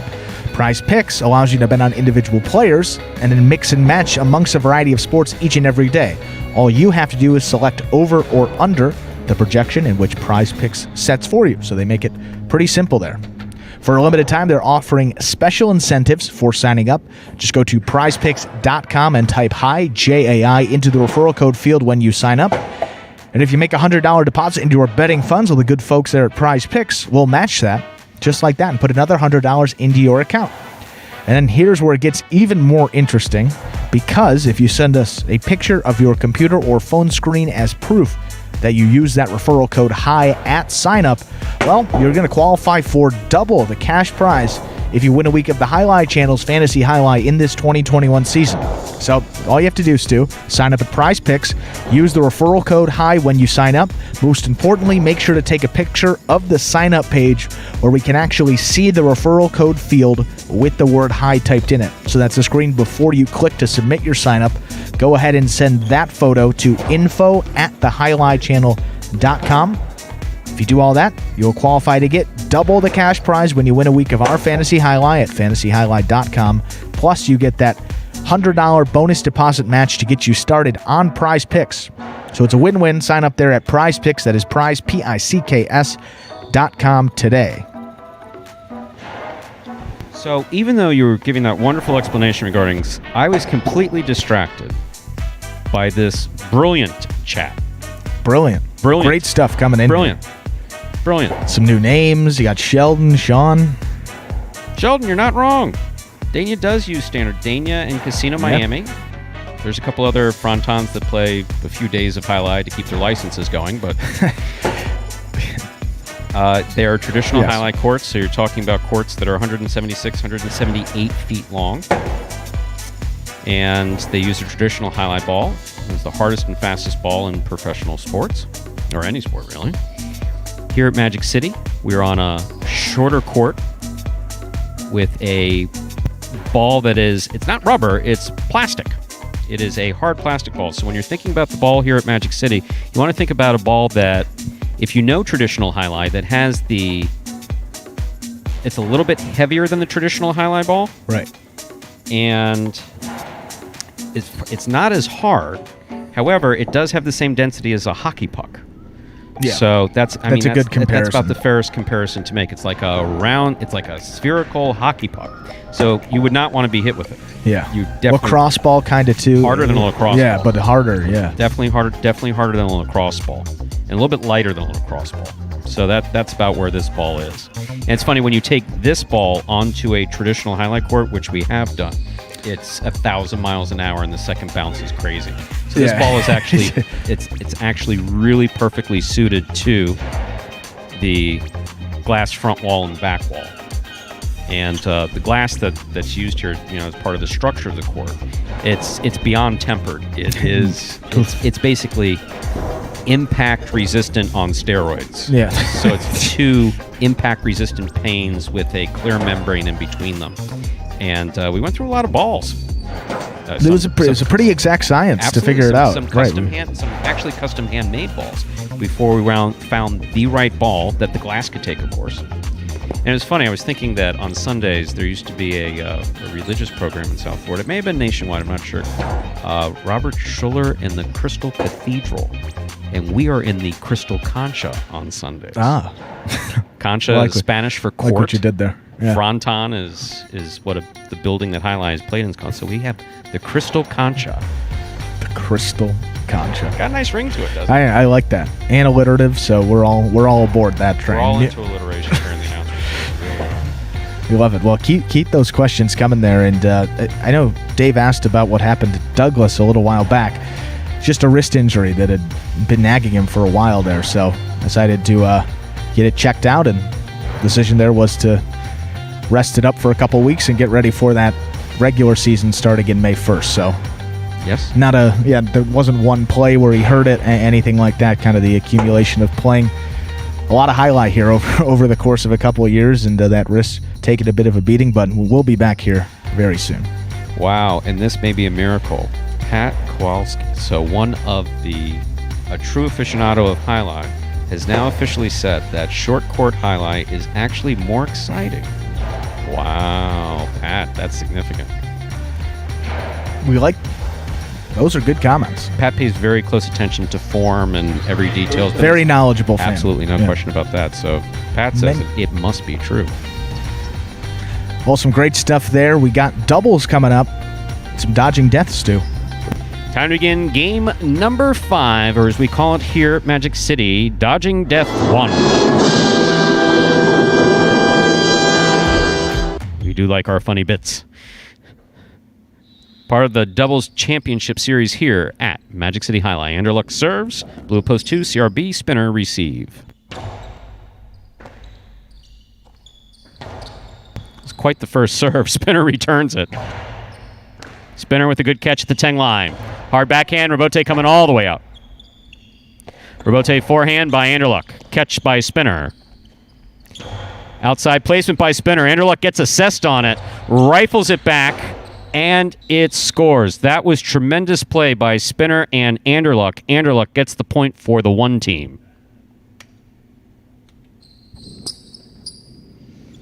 That'll bring to the court the white shirts of post 3. We have Jedden and Bragley.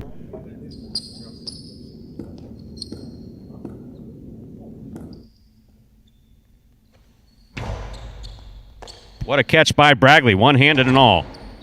Catch by Anderluck. Outside placement by Anderluck, lands in with about an inch to go and scores. Beautifully played, point 1.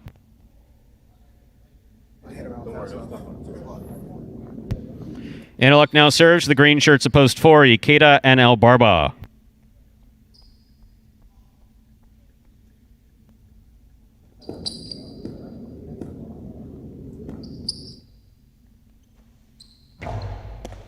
Ikeda takes the serve.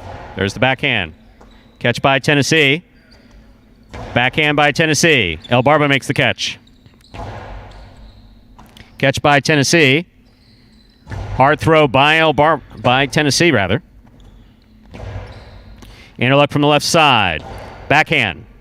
To the corner. Robote. Caught by Anderluck.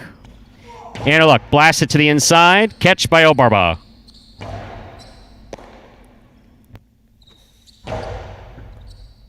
El Barba on the backhand.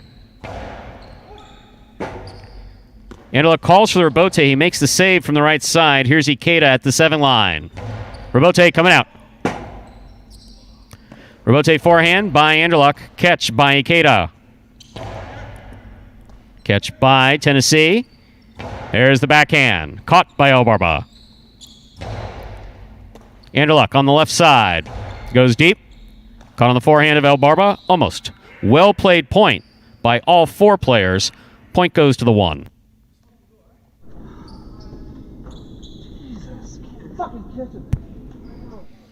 Black shirts of post 5 receive Kubala and Benny.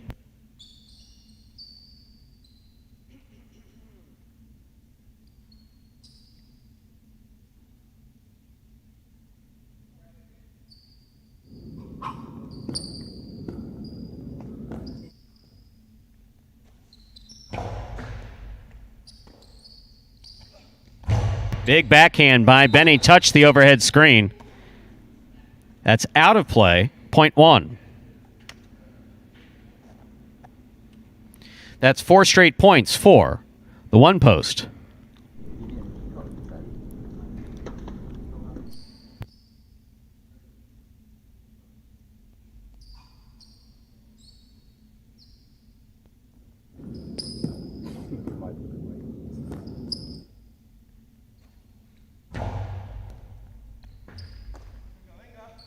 Backhand by Carballo. Catch by Anderluck. Carballo comes out. Catch by Anderluck. Ball tipped, point 1.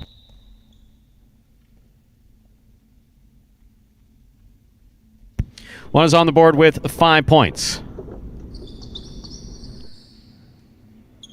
Pink shirt of post 7 receives. Bueno and Ben.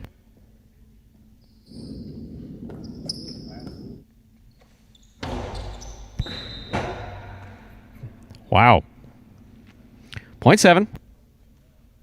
That was an underserve. Ball must land between the 4 and 7 line on the serve. That fell short. 7 gets the point. Play continues.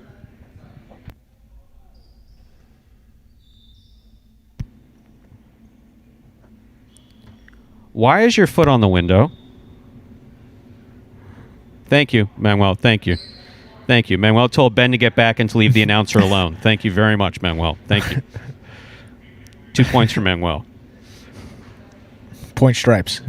Bueno's getting his shoe tied. When you have the Cessna, it's kind of hard to tie your shoes. 7 serves 8.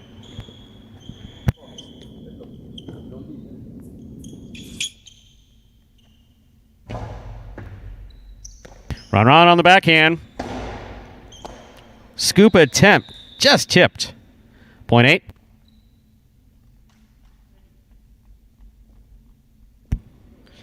Eight serves, post 2, CRB, and spinner.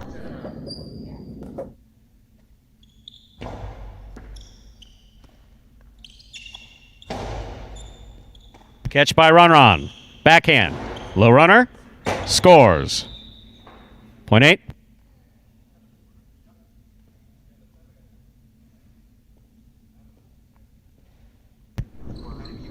Eight on the board with 3 points. Here's post 3. Jedden and Bragley.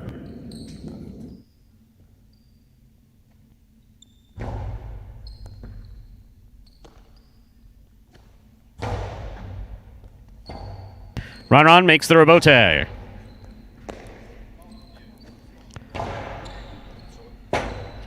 Ron makes a save on the forehand rebote, keeps the ball in play.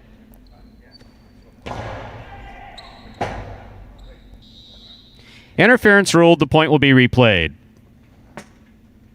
8 on the board with 3 points, serving to post 3. Once again, that was interference. Replay of the point.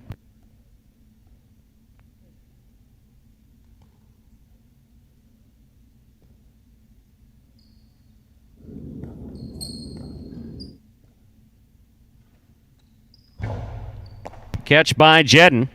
Outside placement by Jedden. Well thought out. Just the execution was off. 0.8.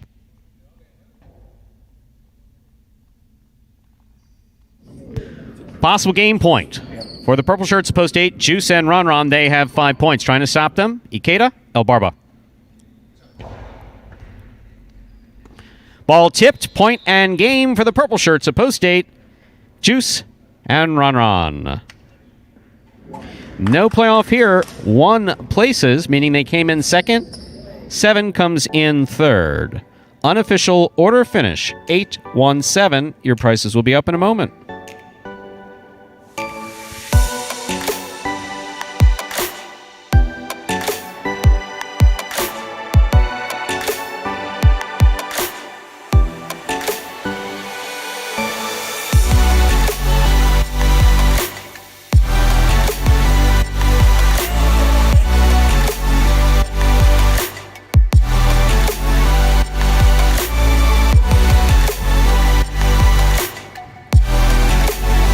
Results are official for Game 5. Coming in first, post 8, Juice and Ron. Taking second, post 1, Anderluck in Tennessee. Coming in third, post 7, Bueno and Ben. $2 Quinella 1/8. That's first and second in any order, $33. The trifecta 8-1-7. That's first, second, and third place finishing $714 even. A $2 wager on 8 to win returns $13.40. Up next, ladies and gentlemen, is game number 6. It is a spectacular 7 singles match, played to 7 points. Points double after the first round of play.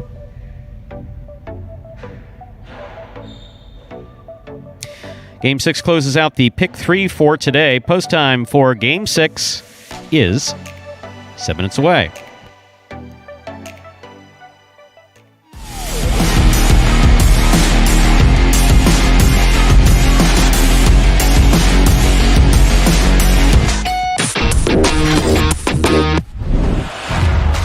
Bueno goes deep. Ball comes out. Ben makes the save. Bueno with the 2-all that scores.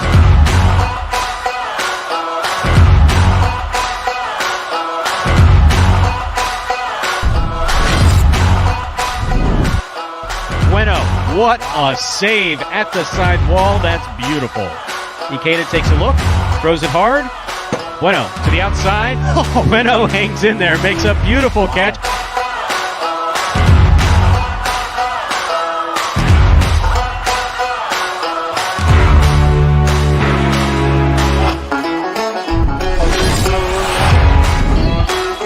To the inside, Bueno makes the return. Rebote left side by Douglas. Bueno catches it. Karam scores.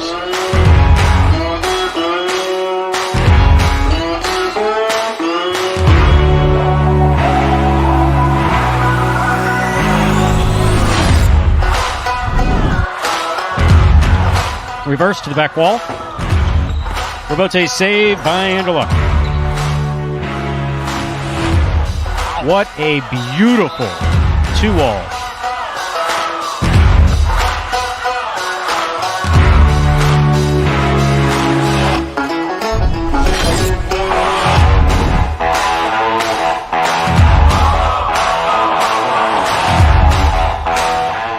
Bueno goes to the floor, digs it out, and it scores for the win.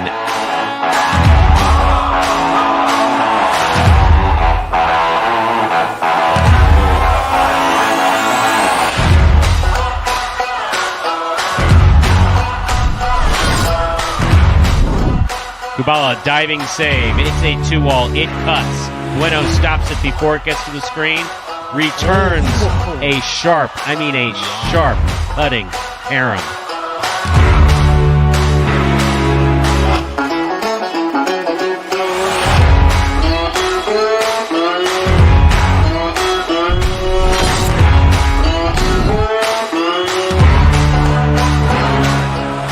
And look from the forehand. Rifling it to the inside. Bueno digs out the rebote, keeps it in play.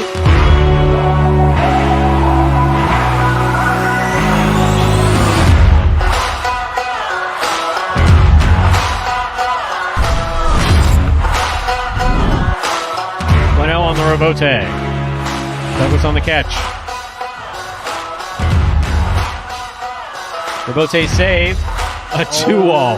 Boy, is that smart.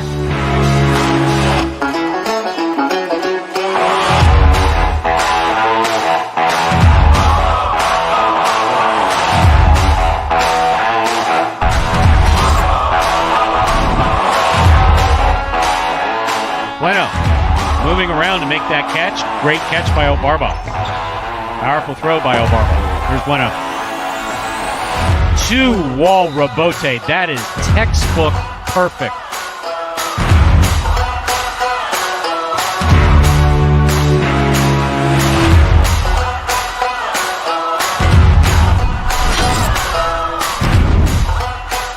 Stopped it, returns to Karam for a sharp cut, then got there. Stopped it, returns the three-wall play. This is going all the way outside. Bueno's on it. What a save by Bueno.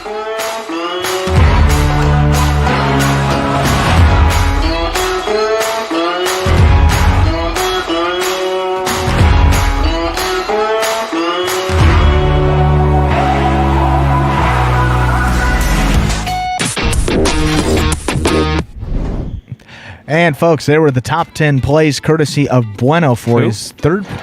Bueno? Heard him.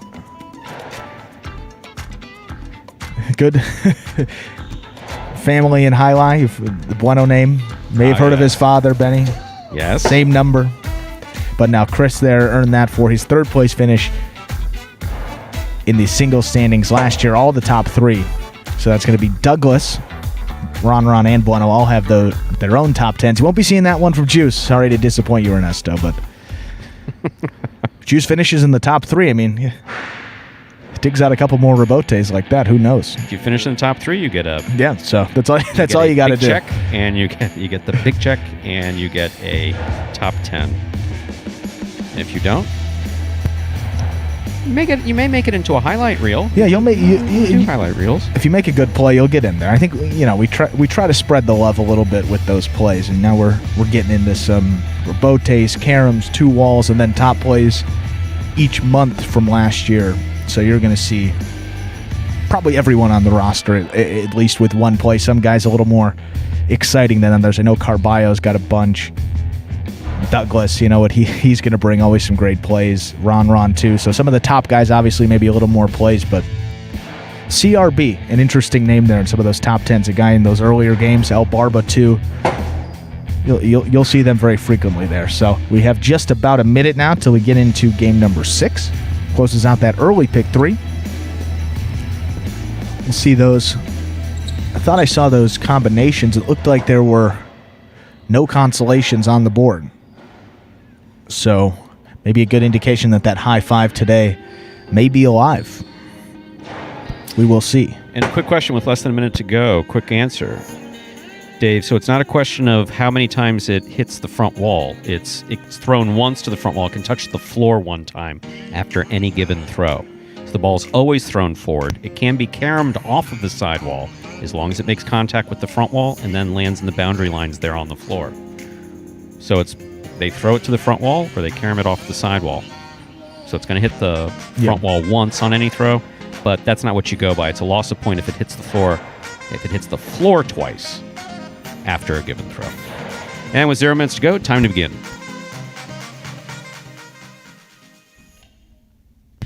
This is our 6th game. It is a spectacular 7 singles match. It's played to 7 points. Points will double after the first round of play. Serving in the red shirt of post 1, Carballo.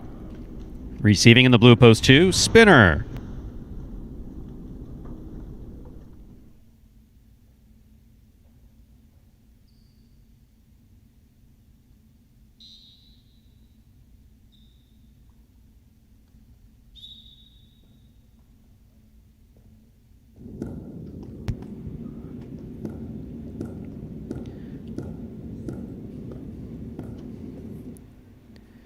There's the serve. We begin.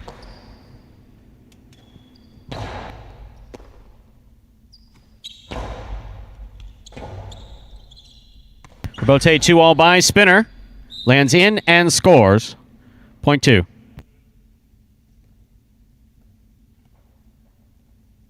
Entering the court, the white shirt of post 3. Spinner will now serve to Ron.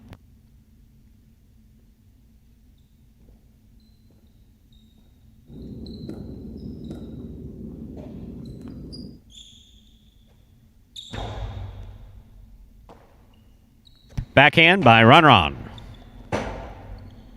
Rebote forehand by Spinner. Catch by Ron. Backhand by Ron. Spinner midcourt on the rebote. Ron, fine catch at the 8 line. Backhand. Rebote forehand by Spinner. Ron has the right side at the 12 line. Low and hard to the inside. Spinner looks for the rebote. Makes the save. Backhand by Ron. Rebote forehand by Spinner.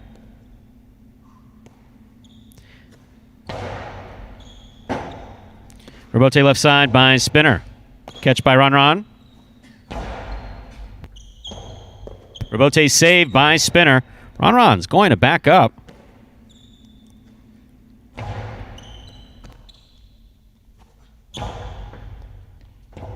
Rebote left side by Ron. Bigger bounce to the inside. Nicely played.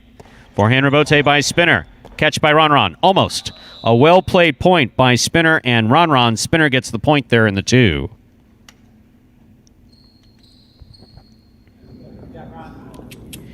Now receiving, the green shirt of post 4, Bragley.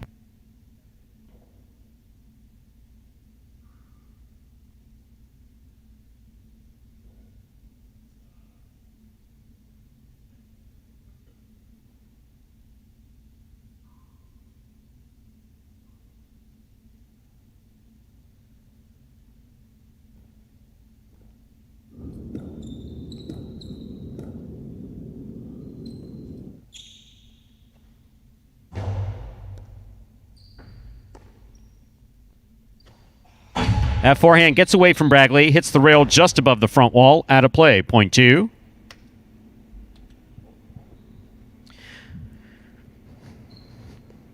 In our next matchup, Spinner will serve to the black shirt of post 5, worn by Jedden.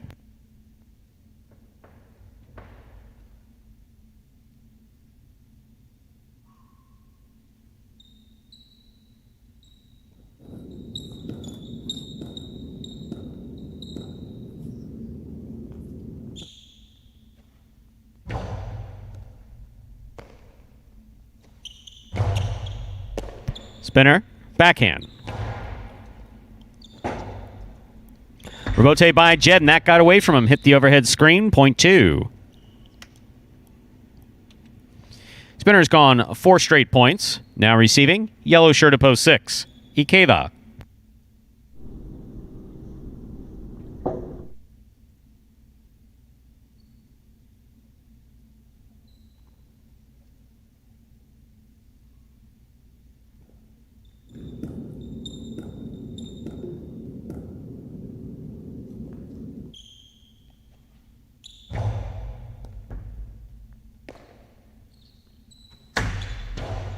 Sidearm Karam is out. Point 2.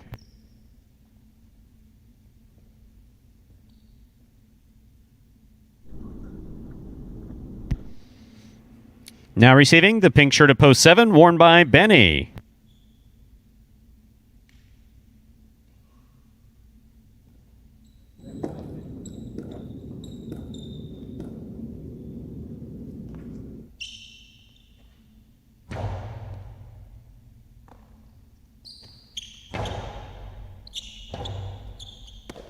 Rebote forehand save. Under the bridge. Under the bridge. Point 2. Straight points to a possible game point here for Spinner. Trying to stop him. Kubala.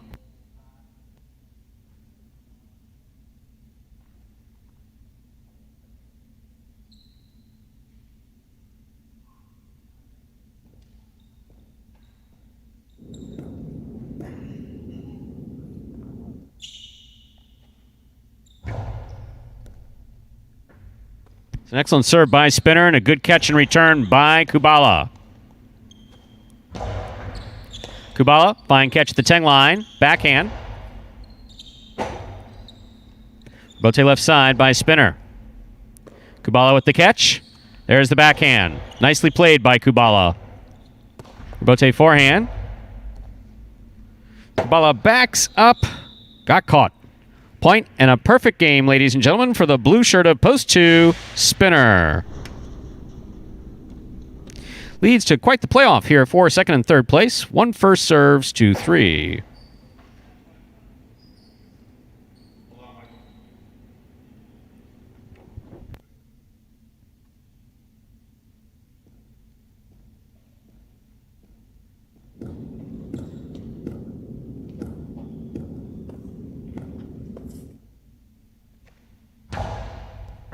Over serve.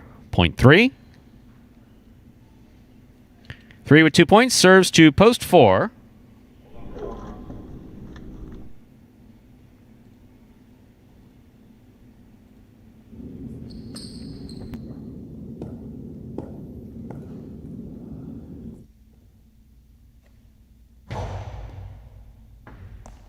Brackley from the forehand at the 11 line. Scoop by Ron. Backhand. Bote by Brackley. Catch by Ron. Catch by Brackley. Ron. Costado opens up and scores point 3.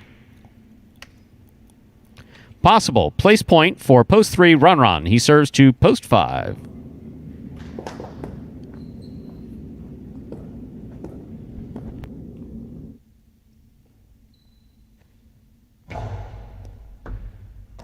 Jedden on the forehand. Catch by Ron. Rebote missed. Point and a second place finish for post 3, Ron. Remaining players will pair off and play off for third place. 6 first serves to 7.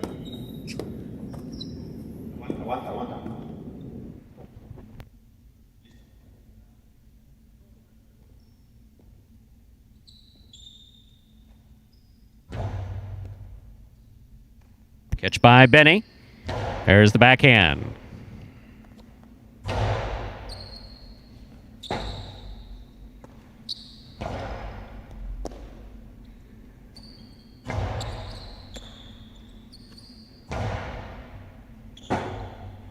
Bote forehand by Ikeda. Catch by Benny. Catch by Ikeda on the forehand. Ball tipped, point 6. 8 now serves to 1.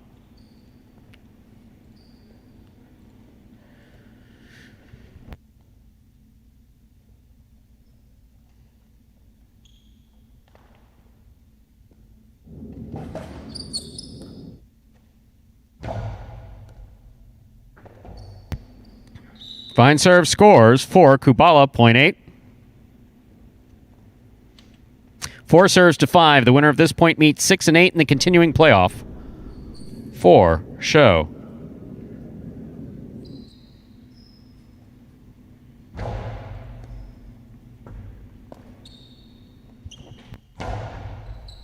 Catch by Bragley. Low and hard. Caught by Jedden. Jedden on the backhand. Catch by Bragley. He winds up. The 2-all stopped on the forehand of Jedden. Jedden's hard throw. Rabote saved by Bragley. Beautiful save by Bragley. Here's Jedden. The carom by Jedden. Bragley on the run. Chases it down. Bragley showing tremendous control, and that is a great effort by Jedden to try to keep that point alive. Point goes to the 4. Well played by Bragley and Jedden. 6, 8, and 4 remain in the playoff. For third place, 6 serves to 8.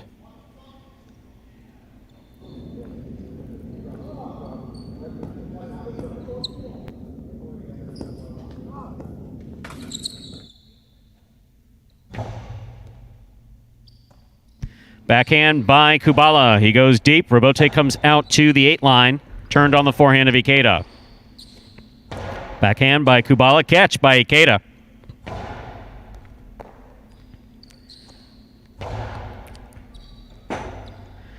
Rabote forehand by Ikeda. Catch by Kubala. Kubala goes to the inside. Catch by Ikeda. Ikeda goes deep. Kubala from the 10 line.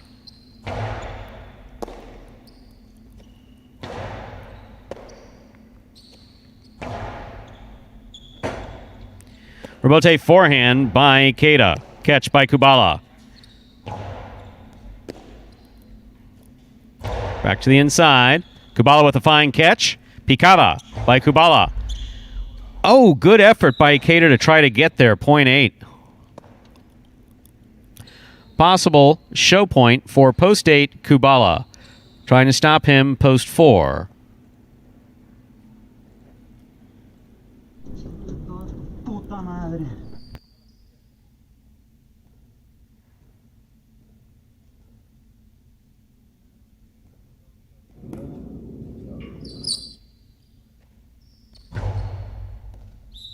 Overserve, point 4. 4 serves to 8. This is show point.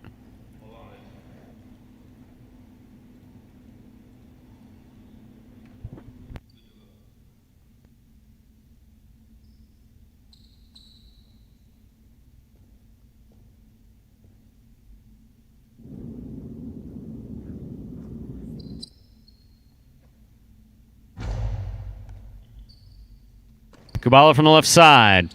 Hard throw by Kubala. Rabote by Bragley. Caught. Will land in and score. Point and show to post 4 Bragley. Unofficial order finish 2-3-4.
So, coming in first, post 2 spinner. Sorry, we were just back here being entertained by Wello. doing his best stand-up routine so far this year. He's quite the comic, huh? Yeah, Quite the comedian. Yeah. Spinner wins it. A perfect game. Post 2. Coming in second, post 3, Ron. Winning a lengthy playoff for third is Bragley. In post 4. 2-3-4. Official order finished. $2 Quinella 2-3, 25-60. The trifecta 2-3-4, $523 even. Up next, ladies and gentlemen, Game 7. Game 7 is a spectacular 7 doubles match, played to 7 points. Point double after the first round of play, part of the Doubles Championship Series here at Magic City Jai-Alai. $15,000 on the line in additional prize money for players or our Doubles Championship. It's time for game number 7, and the late pick 3 is 8 minutes away. Good luck. The strongest part of my game would have to be my right side. That's definitely my go-to shot, is the forehand. You know, the ball is moving super fast, so a lot of the things that come into play would be anticipation, staying on your toes. But my favorite part is when that ball's crossing the wall and you're forced to just really peel it off, and you peel it off and you just send it back. That's my favorite part. One of the things that inspired me to come play at Magic City Jai-Alai was the group of guys. I was here when they first started, and there's been tons of improvement. One of the things that keeps me motivated, keeps me hungry, is me never winning an actual wins title. I've always been, somewhere in the middle of the pack, but this year I'm really looking to turn the corner and take down a wins title. Definitely won't be easy to have most wins here. Everybody's super competitive. It gets hot and heavy sometimes, just like everywhere else. We just have to be strong-minded, mentally tough, and continue to push. Really excited and very happy to be here. And there is Spinner, been playing great. That game 6, someone noted he's been doing fairly well. How about 4 of his last 5 game 6s? He has won. So, yeah, doing very well in that game. Been dominating it. Second win this week for Spinner. Tied with Julian and Tennessee for the most here in week number 5.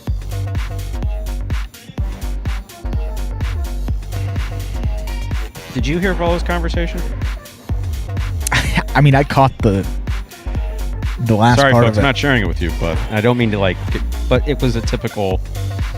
It was a typical. Let's interrupt everything and come up with this bizarre request.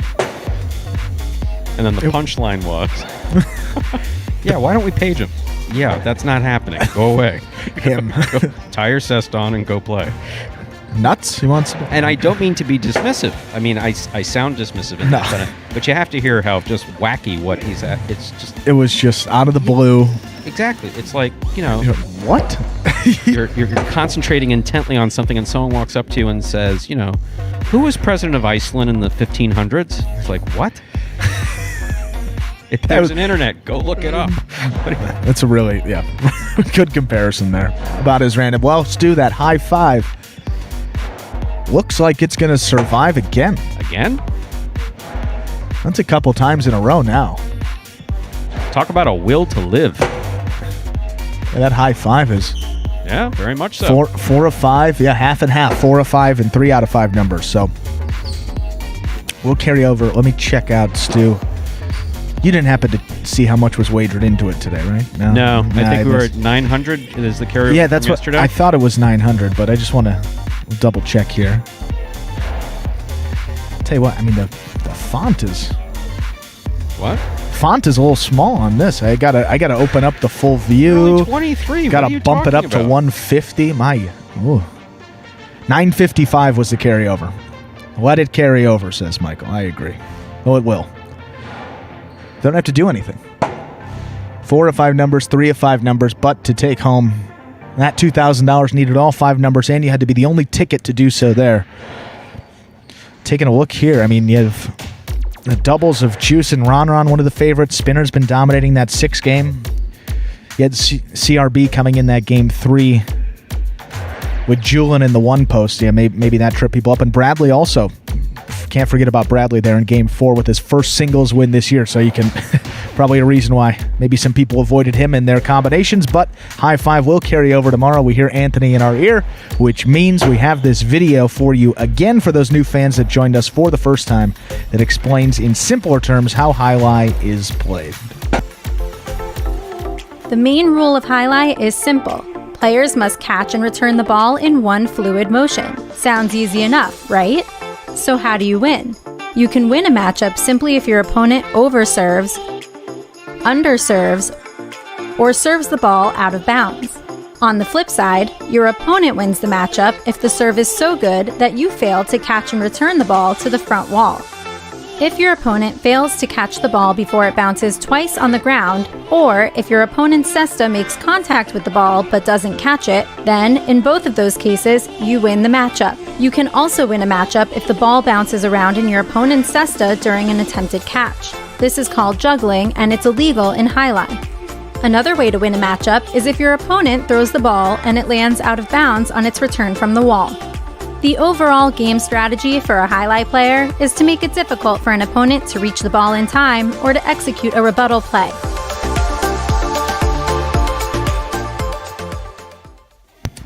Game 7 now less than a minute away. Like I said, Juice and Ron there picking up that first doubles game, so they are now in the solo lead atop these doubles standings. Juice and Ron at 5, Kubala and Benny with 4, and then a three-way tie for third place. Ikeda, El Barba, Bueno and Ben, Jedden and Bradley all with 3 wins. But yeah, I mean, you at least have 5 teams, all 5 of those teams very much in this race. And then you have Anderluck and Tennessee. Anderluck was great in that first doubles game and playing very well. Seems to be a little bit more on here today. Tennessee getting more comfortable in the backcourt. He's got 2 singles wins this week. And then CRB and Spinner with 1 win, Diaz Carballo 1, Vlo and Julin with 1. So still 3 pretty good teams at the bottom there. Could all get some wins in a hurry. Overall, Tennessee's been playing. I mean, he won the singles game, played better in that. He's been struggling just a little bit. Some people have been saying he's a little off, but much better here this week number 5. So multiple singles wins, see if that team can get it back. But another doubles game, Stu. Time to begin Dodging Death 2, a spectacular 7. Doubles match, played to 7 points. Points double after the first round of play. Serving in the red shirts, post 1, Velo and Julin. Receiving in the blue, post 2, Ikeda and El Barba.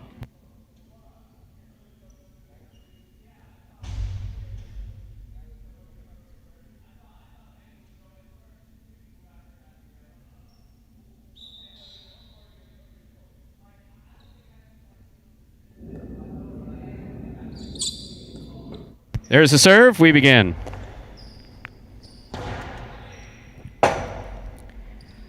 Rebote by Vuelo to the inside. Scores, 0.1. One gets the first point of the 7th game. That'll bring to the court the white shirts post 3, Bueno and Ben.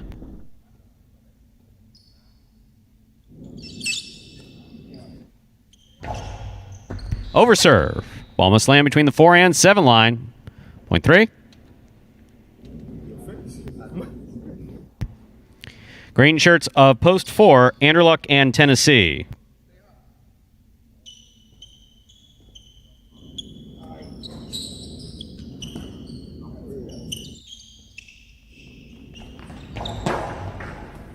Overserve, 0.4.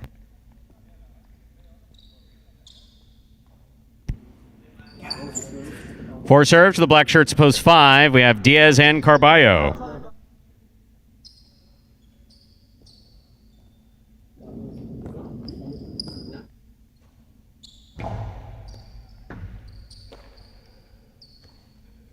Backhand by Carballo. Rebote coming out. Rebote forehand by Anderluck. Rebote by Carballo to the inside. Catch by Tennessee. I mean, a beautiful catch by Tennessee. Rebote by Carballo. It's a 2 all. It's out of play. 0.4.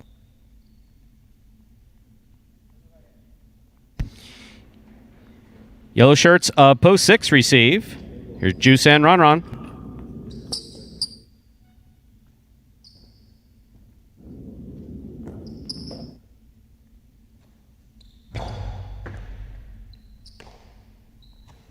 Backhand by Ron. Catch by Tennessee.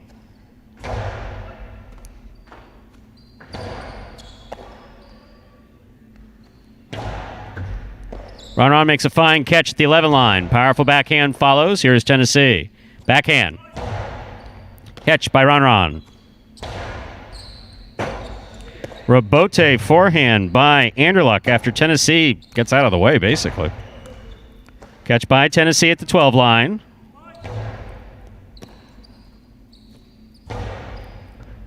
Catch by Tennessee. Forehand to the inside, to the sidewall. And scoring for Tennessee, point 4.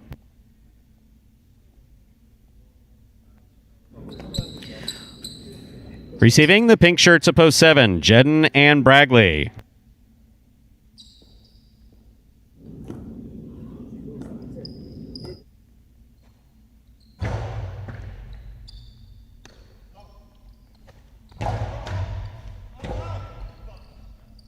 Anderluck hangs in there, makes a good Robote save.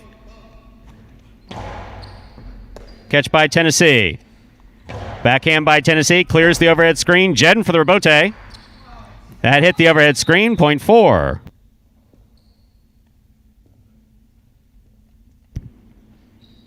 Four on the board with 4 points. Here's post 8. The purple shirts receive. We have CRB and Spinner.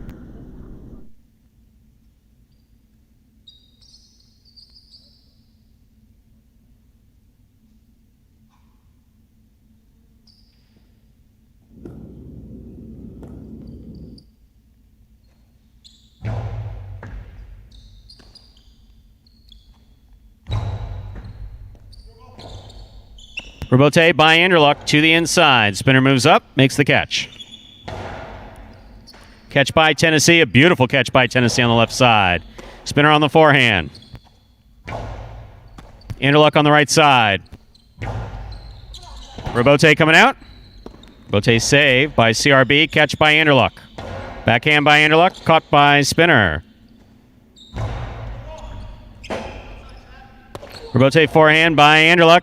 Catch by Spinner. Anderluck now on the left side. Backhand. Caught by Spinner. Anderluck on the forehand. Powerful forehand. Catch by Anderluck. Backhand at the 7 line. Spinner's there.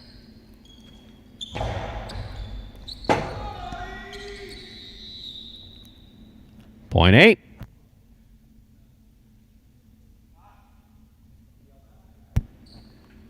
That completes the first round of play. All matchups are worth 2 points now through the end of the game. First to return, the blue opposed 2. Ikeda and El Barba.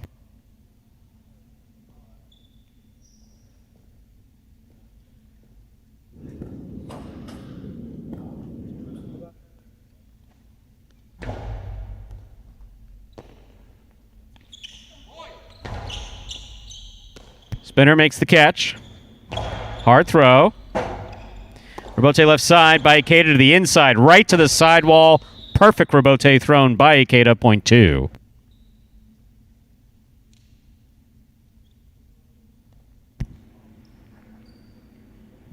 Two on the board with 2 points, serving to post 1, Julin.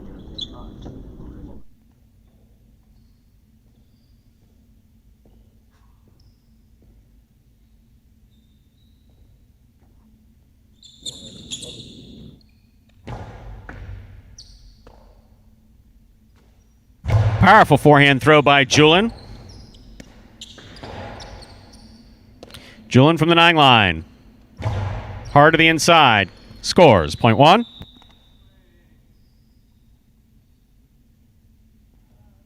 One on the board with 3 points, serving to the 3 post. Bueno and Ben receive.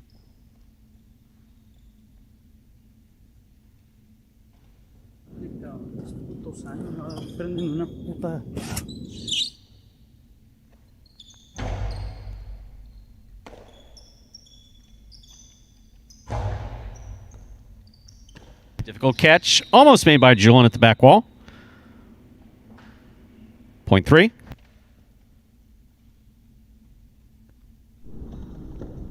Black shirt post 5 received. Diaz and Carballo.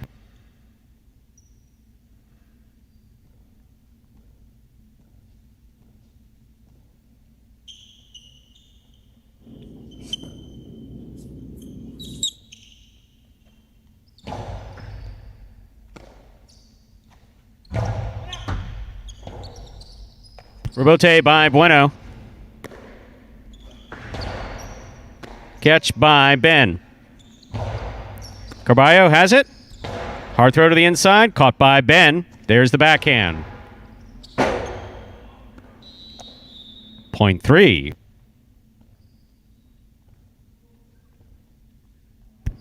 Possible game point. White shirts at post 3. Bueno and Ben trying to stop them. Post 6. Juice and Ron.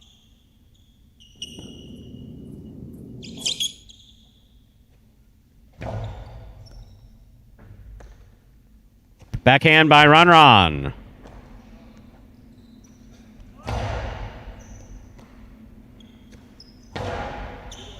Catch by Ben. Beautiful catch by Ben. Swing and a miss on the rebote. Point and game, post 3. No playoff here. 4 places, 1 shows. Unofficial order finish 3-4-1.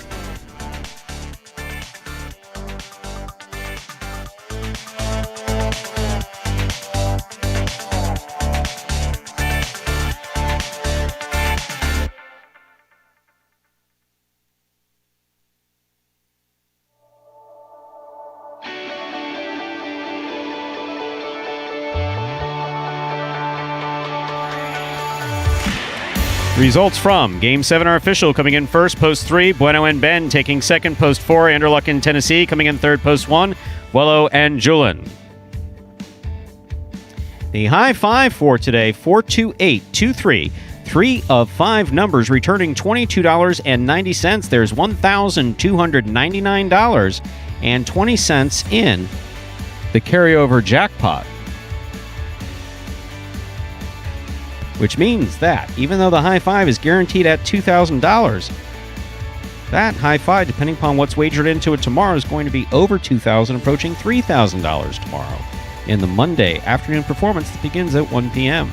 The $2 Quinella for Game 7, 3-4, that's first and second in any order, $46. Trifecta 3-4-1, first, second, and third place finishing $467.60. $2 wager on the 3 to win, $10. Up next, Game 8. Spectacular 7 singles match. Play to 7 points. Points double after the first round of play. Post time for Game 8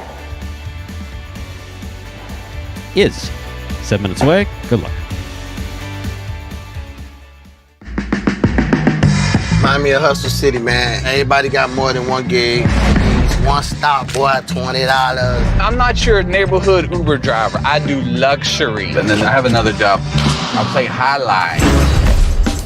I have this crazy idea. Do you think we could send something out to all the ex-athletes for the last 20 years and say, we're looking to hire and train highlight players? When I first got the email, I thought it was pranking me. I need some clarity on this. I went on YouTube and I Googled highlight. I was like, Jai-Alai. They paying us, man, and we can win big money. Let me see what this is all about. That's what you gotta do. Get some money.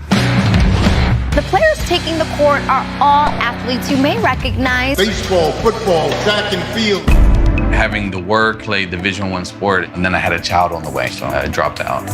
The crack era was tough. Sports in general was a way out of our environment. It's really game time now, man. Blood, sweat, and tears. We got the streets on fire.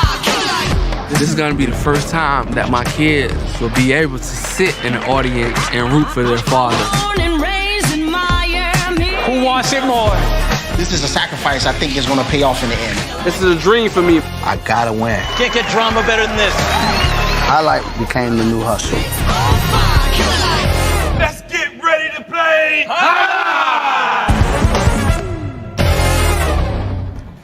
And folks, there you see a trailer for the award-winning documentary Magic City Hustle, about the start of the highlight program here at Magic City just a few years ago. And if you would like to watch that for yourself, head over to MagicCityCasino.com. It's a highlight tab there at the top of the page. The first button in that tab says Magic City Hustle. If you click on that, you will be taken directly to the website. Or another way you can do it, just type in MagicCityHustle.com directly into your browser. Either way it's done, you'll be taken to that same main page where you can then make a purchase of that film for just $5 and enjoy it as many times as you like from then on.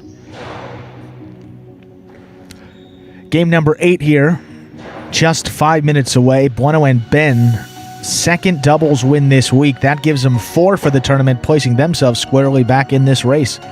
Tied for second place. You know, Bueno big difference maker up there in the front one, but Ben's been catching much better. He's been getting into a rhythm here this point in the season, so that's a team to certainly look out for as well. And Film Sphere, say that 3 times fast, chiming in, indicating that they made an acquisition of... It was tough, wasn't it? It is tough. I tried it. Yeah, you made it 2, but that third one was a little rough. So Film Sphere saying that they made an acquisition of Magic City Hustle. Enjoy it. Terrific. If you haven't watched it already. It is fun. Are we going to get a review, or is it just bought the movie? It's a fun movie. Sometimes it's dangerous to ask this particular fan group for a review. Just a simple, I enjoyed it or I didn't enjoy it. They liked it, yeah. We're just glad you watched it. You're glad you're here with us. On this Sunday, 2 more games to go. Let's do something we started yesterday. I had fun with it. Did you have fun? Did you like President Trivia? Yes, as long as I know the answers to it. Well, and then when everyone like, yeah. But when I don't, I learn something. So that's true. That's what I like. That's a good approach. It's one of those to life, things. Actually. Trivia. Everyone seems to like it because there's no downside if you get it wrong, but you get it right. Everyone's like, oh, that's impressive. So I think most people like it. But we're going back to presidential trivia. Okay. Which president was a classically trained pianist and played 4 other instruments? That's a great one. See, try saying that word 3 times fast. See, it's the other 3 instruments that I don't know. I know that, of course... Stu, don't overthink it. No, well, Nixon played piano. Played piano beautifully. I'll stick with Nixon. I didn't know he played other instruments. Richard Nixon.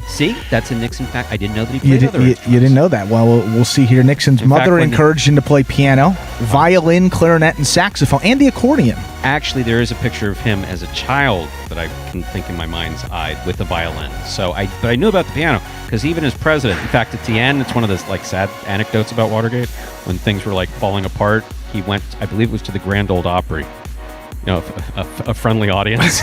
He was playing the piano and just oh my God, this is so bad. Well, we'll give you another question here. We asked this one yesterday.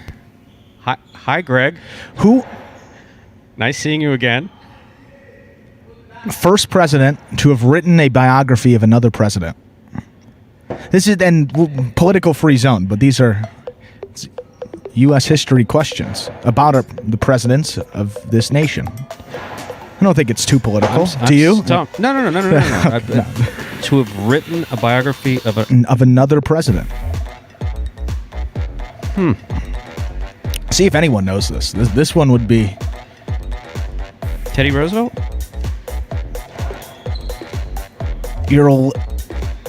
I think you're right around. So someone wrote something about Teddy Roosevelt. I don't know if it was about Roosevelt, but no, you're around the right era of presidents, though. That's what I'm... Don't know? Hoover? Herbert Hoover. Hoover. Was I maybe a little early? No, Hoover was came that after, right? Yeah, right. Hoover came after Teddy Roosevelt. He wrote The Ordeal of Woodrow Wilson. That's interesting, because Hoover was Mr. Republican at that time for that era, sure. and Wilson was definitely not Mr. He was definitely Mr. Democrat. Well, that is interesting. We talked about this one, the Gerald Ford football one. Well, that's it for today. Well, we got 2. We have a minute now till game number 8. Did you notice Ikeda wander over here? Yeah, did he want to get involved in the trivia? Maybe it's just... I don't think so. He just looked at me and waved his hands. Touch up on his U.S. history. Yeah, it's an odd day here at Magic City. Odd day. Well, we got... two more games here to go. Feature singles games to close it out. Through them quickly and safely. Okay, game 8 begins. It is a spectacular 7 singles match played to 7 points. Points double after the first round of play. Serving in the red shirt post 1, Anderluck. In our first matchup, Anderluck serves to Ron in the blue post 2.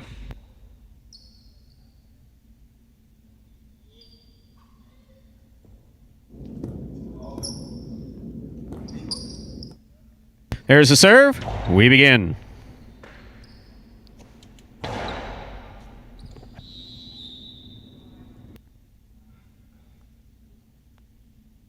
Point 2.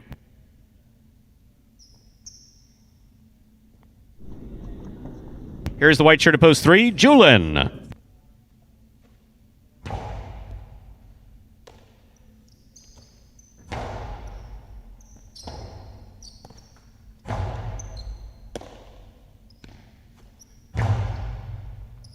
Ron comes out to make the rebote from the forehand. Rebote left side by Julin. Ron backing up instead of going forward. Not always the right move. Point 3.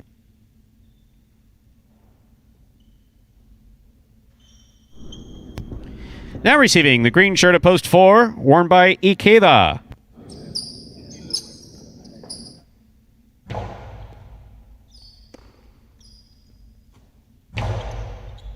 Catch by Julin. What a catch by Manuel, the front court judge. He got that? He got that. That was beautiful. Manuel needs a top 10, Stu. Point 4. He deserves it. He probably should get a top 10. Now receiving the black shirt at post 5. Here's Bueno.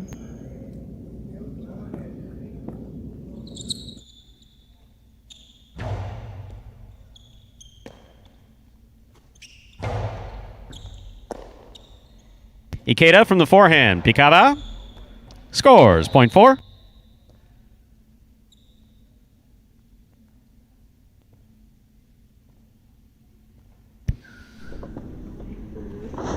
Carballo receives. Post 6.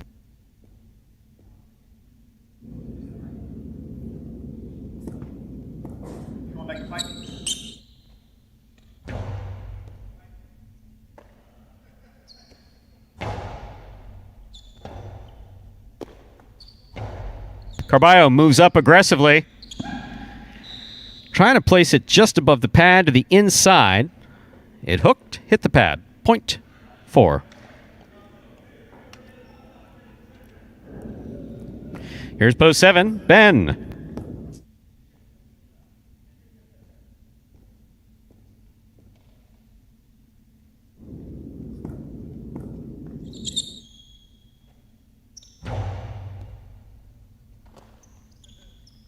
Backhand by Ben.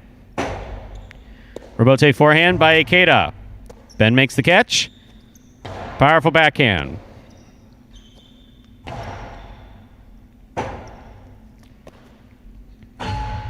That hit the rail just above the front wall.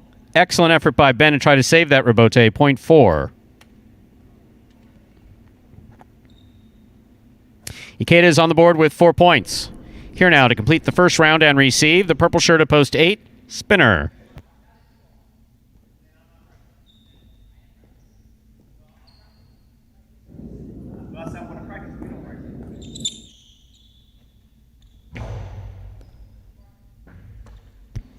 Spinner on the backhand.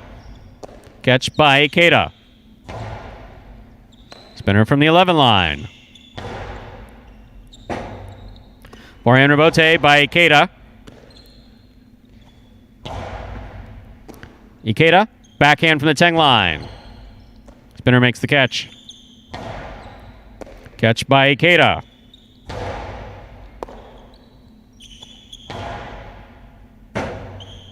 Rebote forehand by Ikeda just above the pad. Scores. Point 4.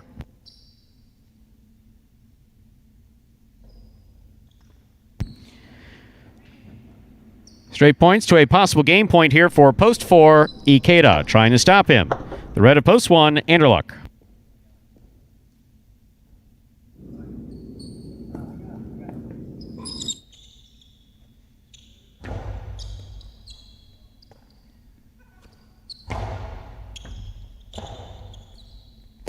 Strong forehand rebote by Ikeda. Rebote forehand by Anderluck. Ikeda's going to keep it on the right side. Back to the inside he goes. What a catch by Anderluck. Oh! Point 1.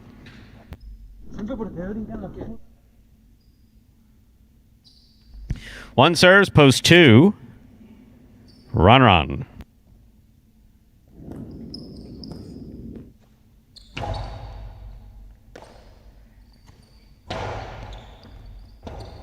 Rebote left side.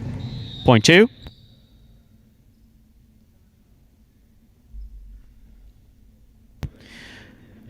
Two on the board with 3 points. Here's post 3, Julin.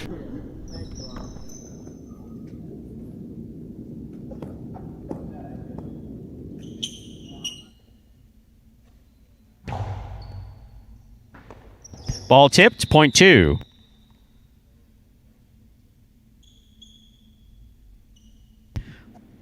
Possible game point for the blue post 2. Ron trying to stop him. Bueno. Point in game, post 2, Ron. 4 places, 1 shows. Unofficial order finish. 2-4-1.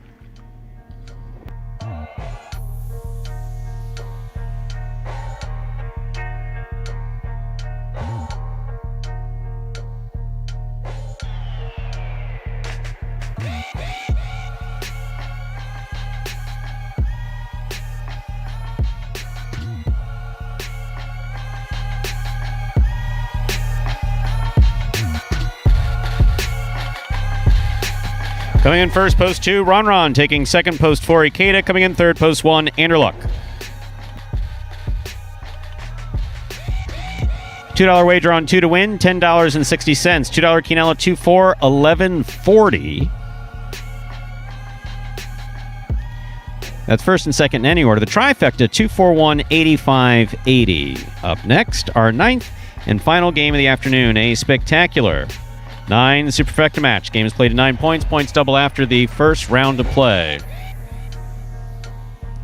Post time for Game 9, our only superfecta game and 9-point game, is 7 minutes away. Good luck. Jai-Alai is very frustrating, but at the same time, it's very fun to play because especially if you're winning, it's different feeling. But if you cannot win, it's also devastating. My favorite aspect in Jai-Alai is when I give my everything, my 100%, and I won that game. I hope at the end of this season, I'll be on the top. Being a professional Jai-Alai player outside the Philippines is a big achievement for me. Not just for me, every Filipino that can play outside the Philippines is a big achievement. I'm lucky to be part of Magic City, and Magic City is so wonderful. They keep this highlight going. Seeing me playing here, I'm 100% that my dad is so proud of me. He's super proud that he can say that that's my son playing. And there is Ron getting the win there in game number 8. Second win on the week for Ron. And that is number 10 overall for him on the year. So we'll give you an update on those standings now. 4 players came into the day tied with 9 wins. Julian, Bueno, Ron, and CRB. 2 of those individuals, Ron, and CRB, picked up another win here today, so they are tied at 10 wins. Bueno and Julian still stuck at 9. Spinner picked up his 9th win in Game 6. Ikeda winless on the day, still with 8 singles victories for this short season singles championship there. So still those same 6 guys within 2 of the lead. And some of them, well, Ron here with an opportunity to take the solo lead in this 9th game, a game that he really has dominated here, and especially now with Douglas out, should be one that he wins very frequently. Won the last 2, headed into yesterday, didn't get that, so he's 2 out of his last 3 in this game 9. You know you got that spinner guy there. Got that spinner guy who seems to have figured out. Spinner fella's playing well. That spinner fella's playing well. 6 minutes to go to begin game 9. Looking here at Spinner, would it make sense that this is our 12th performance? Yes. Yeah, that would make sense. Always look at the front page. That would make sense. Actually, no, 14.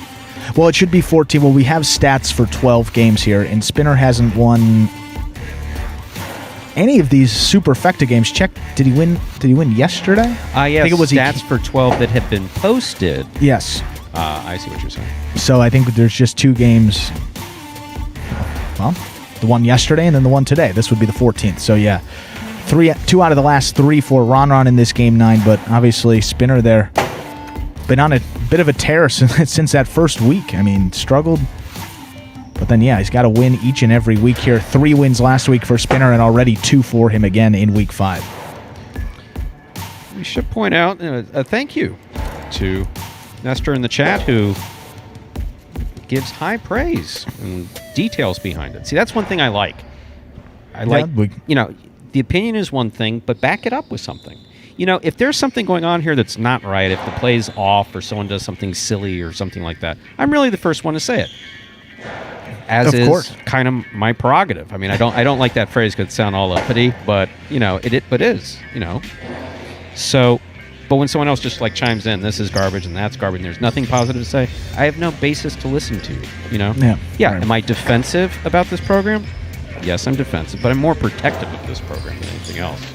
Right. Well, you're here day in, day out. I mean, you see what a lot of the folks at home don't see, and a lot of the work sometimes goes unnoticed. Guys don't play well. It's, oh, this guy's not practicing. This guy's doing that. He can't do this. But, sometimes it's just mental, and they need a guy that says, hey, and if you're good. You know what you're capable of doing. Absolutely. And if someone's just in a play funk, highlight. because players do, traditionally, in traditional highlight, going all the way back, what made the best players was their consistency. Not that they did things that were spectacular. Many of the best players did do spectacular things. Joey, the Robote, arguably the best Robote in professional highlight. JR, Mitch, Inclon, Bolivar, going back to the previous generation, Orbea, Chiruka, Chamelo. All these guys, they had, tremendous play, but they were consistent. Day in and day out, they were consistent. That is something that the Magic City program is developing, because consistency is developed over time. Yep. And so when players get into a funk, I don't necessarily want them, gazing into the chat saying, oh, this guy's playing like crap. Well, yeah, no, he knows it. I know it. Obviously, you know it, but, Right. But Absolutely. that gets all back to Nestor. Thanks for the positive feedback. Yes, and we hear Anthony here because it is that 9th and final game. Perfect 9-point singles match, and this video will explain some of the subtle differences in scoring between those 7 and 9-point games.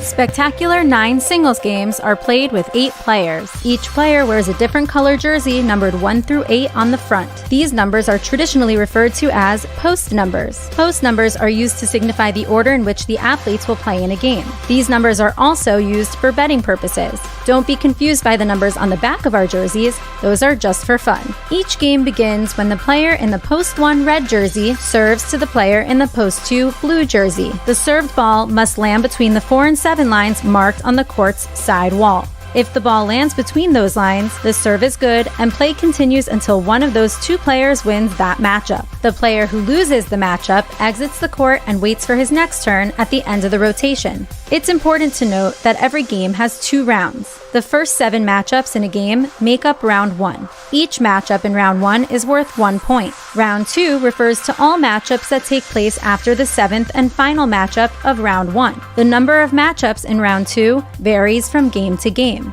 And in round 2, each matchup is worth 2 points. The first player to earn 9 points wins the game. Less than a minute now till game number 9. Nestor keeps saying some of these things, but we may get him on the payroll eventually, Ernest. No, we obviously appreciate that, and that would be pretty cool. And Nestor, if you play highlight, go to North Miami and challenge Ernesto to a fight on the court with Cestas playing. That's the only way that I like to see issues resolved. Yelling and arguments. We settle it on the court. You settle it on the court. You absolutely settle it on the court. We'll have the opportunity to do that.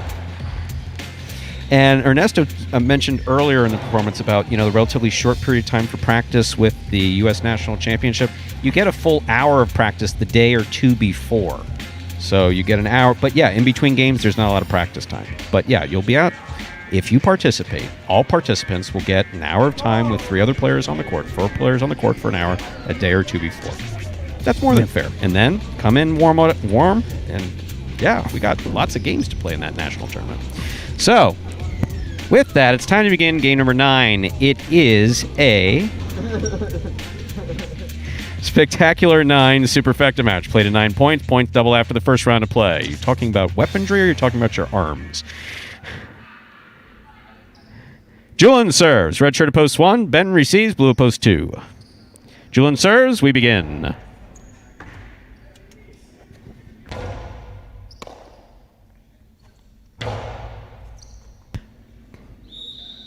Point 1.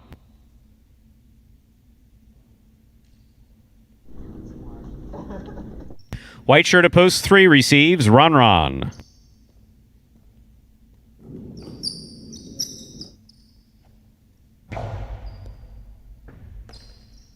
Backhand by Runron. Rebote left side by Julin. Catch by Runron. Point 3.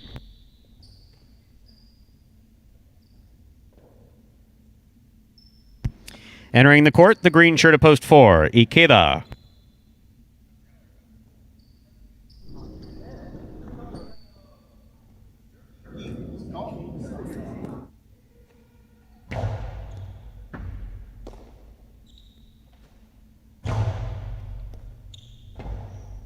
Rebote forehand by Runron. Ikeda takes it in the air.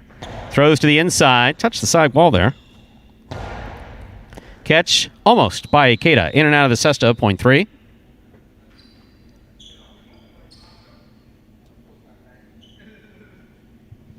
Black shirt to post 5. Anderluck receives.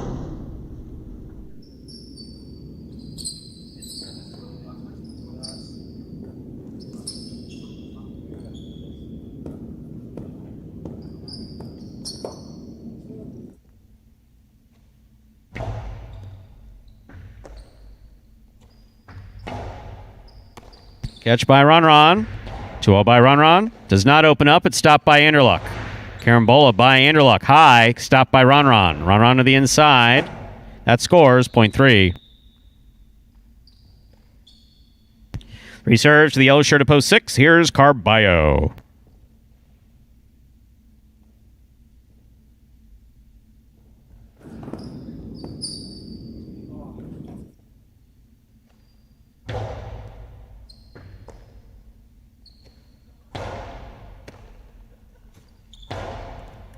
Fine catch by Carballo. Strong backhand. Line drive on the rebote right up the middle. Carballo missed it. Point 3.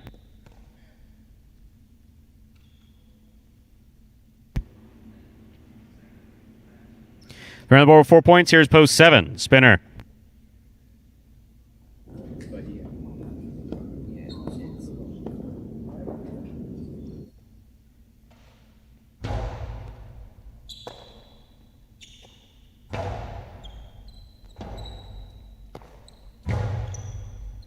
Spinner from the 12 line. Powerful forehand. Caught in the air by Runron. Backhand by Runron. Caught by Spinner. Karen by Spinner. Stopped by Runron. Runron brings it in. Returns it for the bounce. Cut off on the forehand of Spinner. Spinner to the inside. Runron. Great catch. Backhand. Spinner from the left side. Runron from the 8 line. Winds up. Costello 2-wall. Stopped by Spinner. Spinner's forehand. Carambola going outside. Runron reads it, returns it. That's going to be tough. What a well-played point we all just witnessed between Spinner and Runron. Well played, point 3.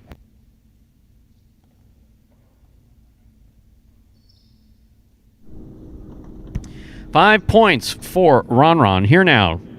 Complete the first round. Post 8. 1-0.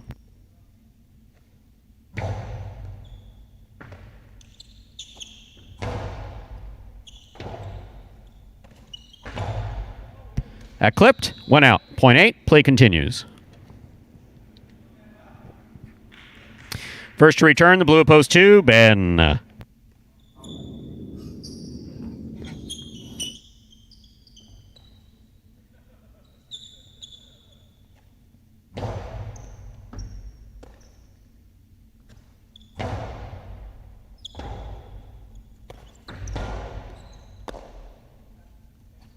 Karen by Ben, nicely thrown. Bueno makes the catch. Carambola. Ben brings it in a beautiful catch on the left side. Escapa, point 2.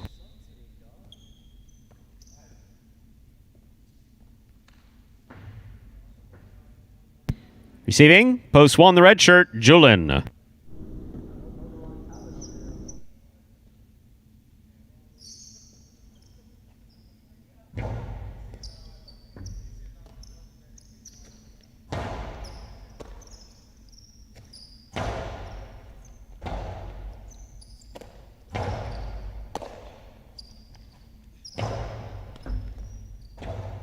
Rebote left side by Julin to the inside. Beautifully played. Cut off in the air by Ben and a great catch. Backhand by Julin. Rebote forehand by Ben. He hung in there and made the save on the side wall. Julin contorting himself to try to catch that ball on the right side. One-handed grab, just missed, point 2.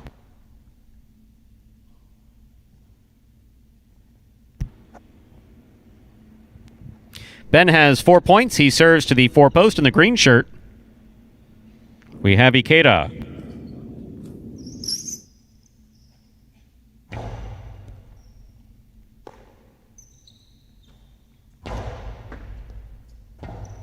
Rebote left side by Ben to the inside. Caught by Ikeda.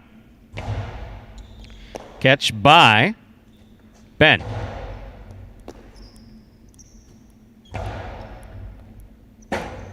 Rebote left side by Ben. Catch by Ikeda.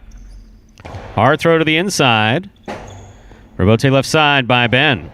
Catch by Ikeda. Almost took his eye off the ball. Missed it. Point 2.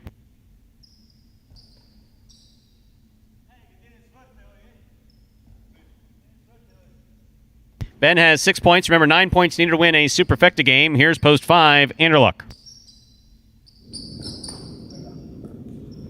Puta mierda.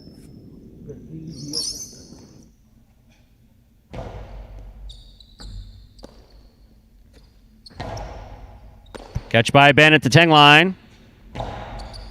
Scoop missed. Point 2. Possible game point for the blue shirt at post 2. Ben trying to stop him. Post 6. Carballo.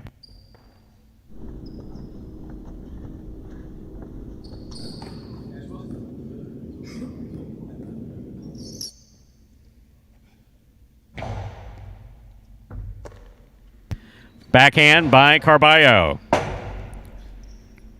Rebote left side by Ben. Beautifully played to the inside.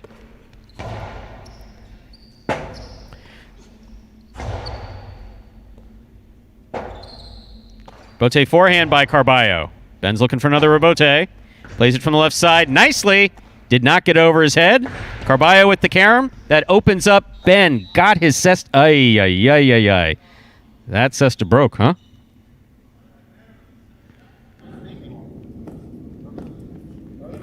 Point 6.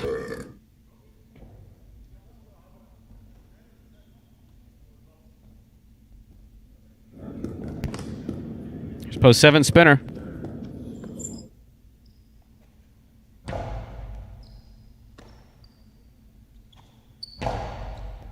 Scoop by Carballo. Backhand. Rebote coming out. Scoop, but a miss. Point 7.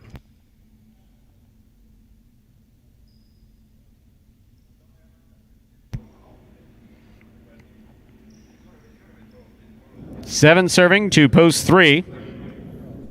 Here's Ron. He has 5 points.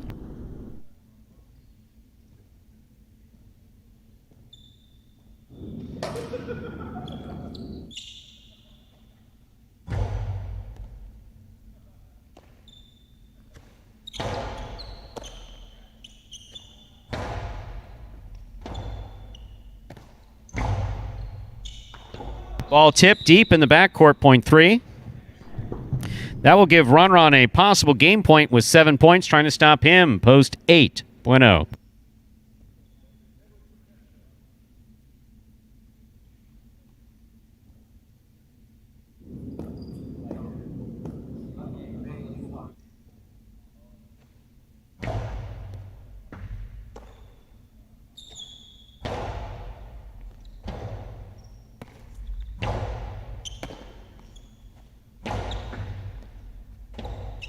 Rebote left side by Ron.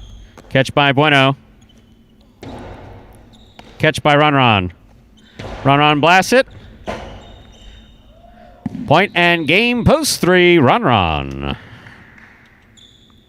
3 wins it 2 places, 6 serves to 7. This is for 3rd and 4th place.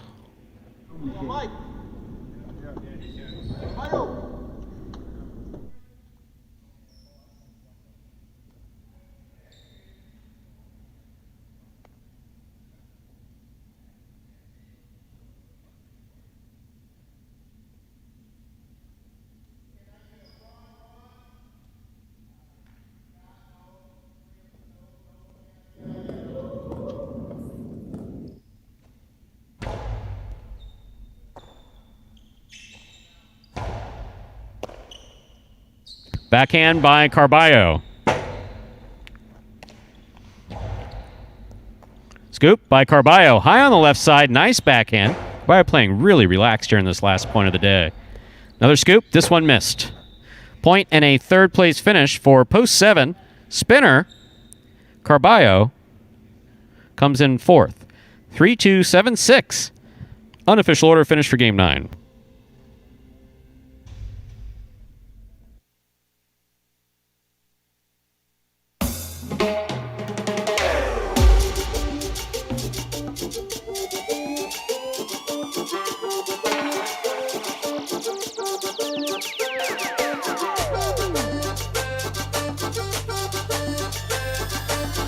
Results are official from Game 9. Coming in first, post 3, Ron. Taking second, post 2, Ben. Coming in third, post 7, Spinner. Taking the quad, post 6, Carballo. 3-2, 7-6 is the official order of finish for game number 9. There are your prices. The 10-cent Super, 3-2, 7-6, $140.75. $2 pick 3, 3-2-3, 3 of 3 numbers returning 103.20. $2 Quinella 2-3, first and second in any order, $86.40. Trifecta 327. That's first, second, and third place finishing $192.80. A $2 wager on 3 to win returns $8.40.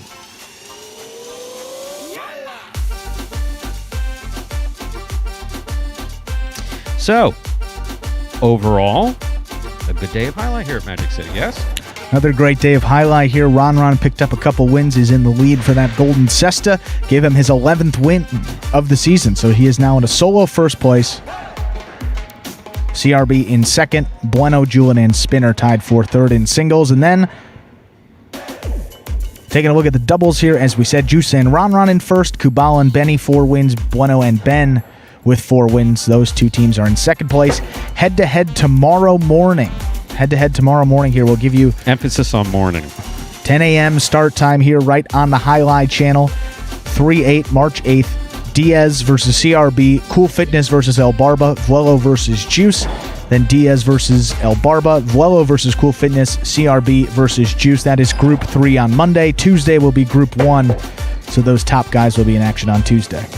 That, ladies and gentlemen, will do it for this Sunday afternoon performance of Live Highlight in the Magic City on the Highlight channel. We're glad that you chose to join us this afternoon. Invite you to join us again tomorrow for H2H, Highlight H2H, head-to-head Highlight at 10 a.m., followed by a 1 p.m. afternoon performance. We do hope you enjoyed today's Highlight action at Magic City. Please like and subscribe to the Highlight channel. Let us know your thoughts and any questions you may have in the live chat on YouTube while we're playing. On behalf of the players, staff, and management of Magic City Highlight, we thank you for joining us today and hope you'll join us again at 12 a.m. tomorrow morning for Highlight H2H, followed by a 1 p.m. performance. Goodbye until we can see you back here at Magic City Highlight.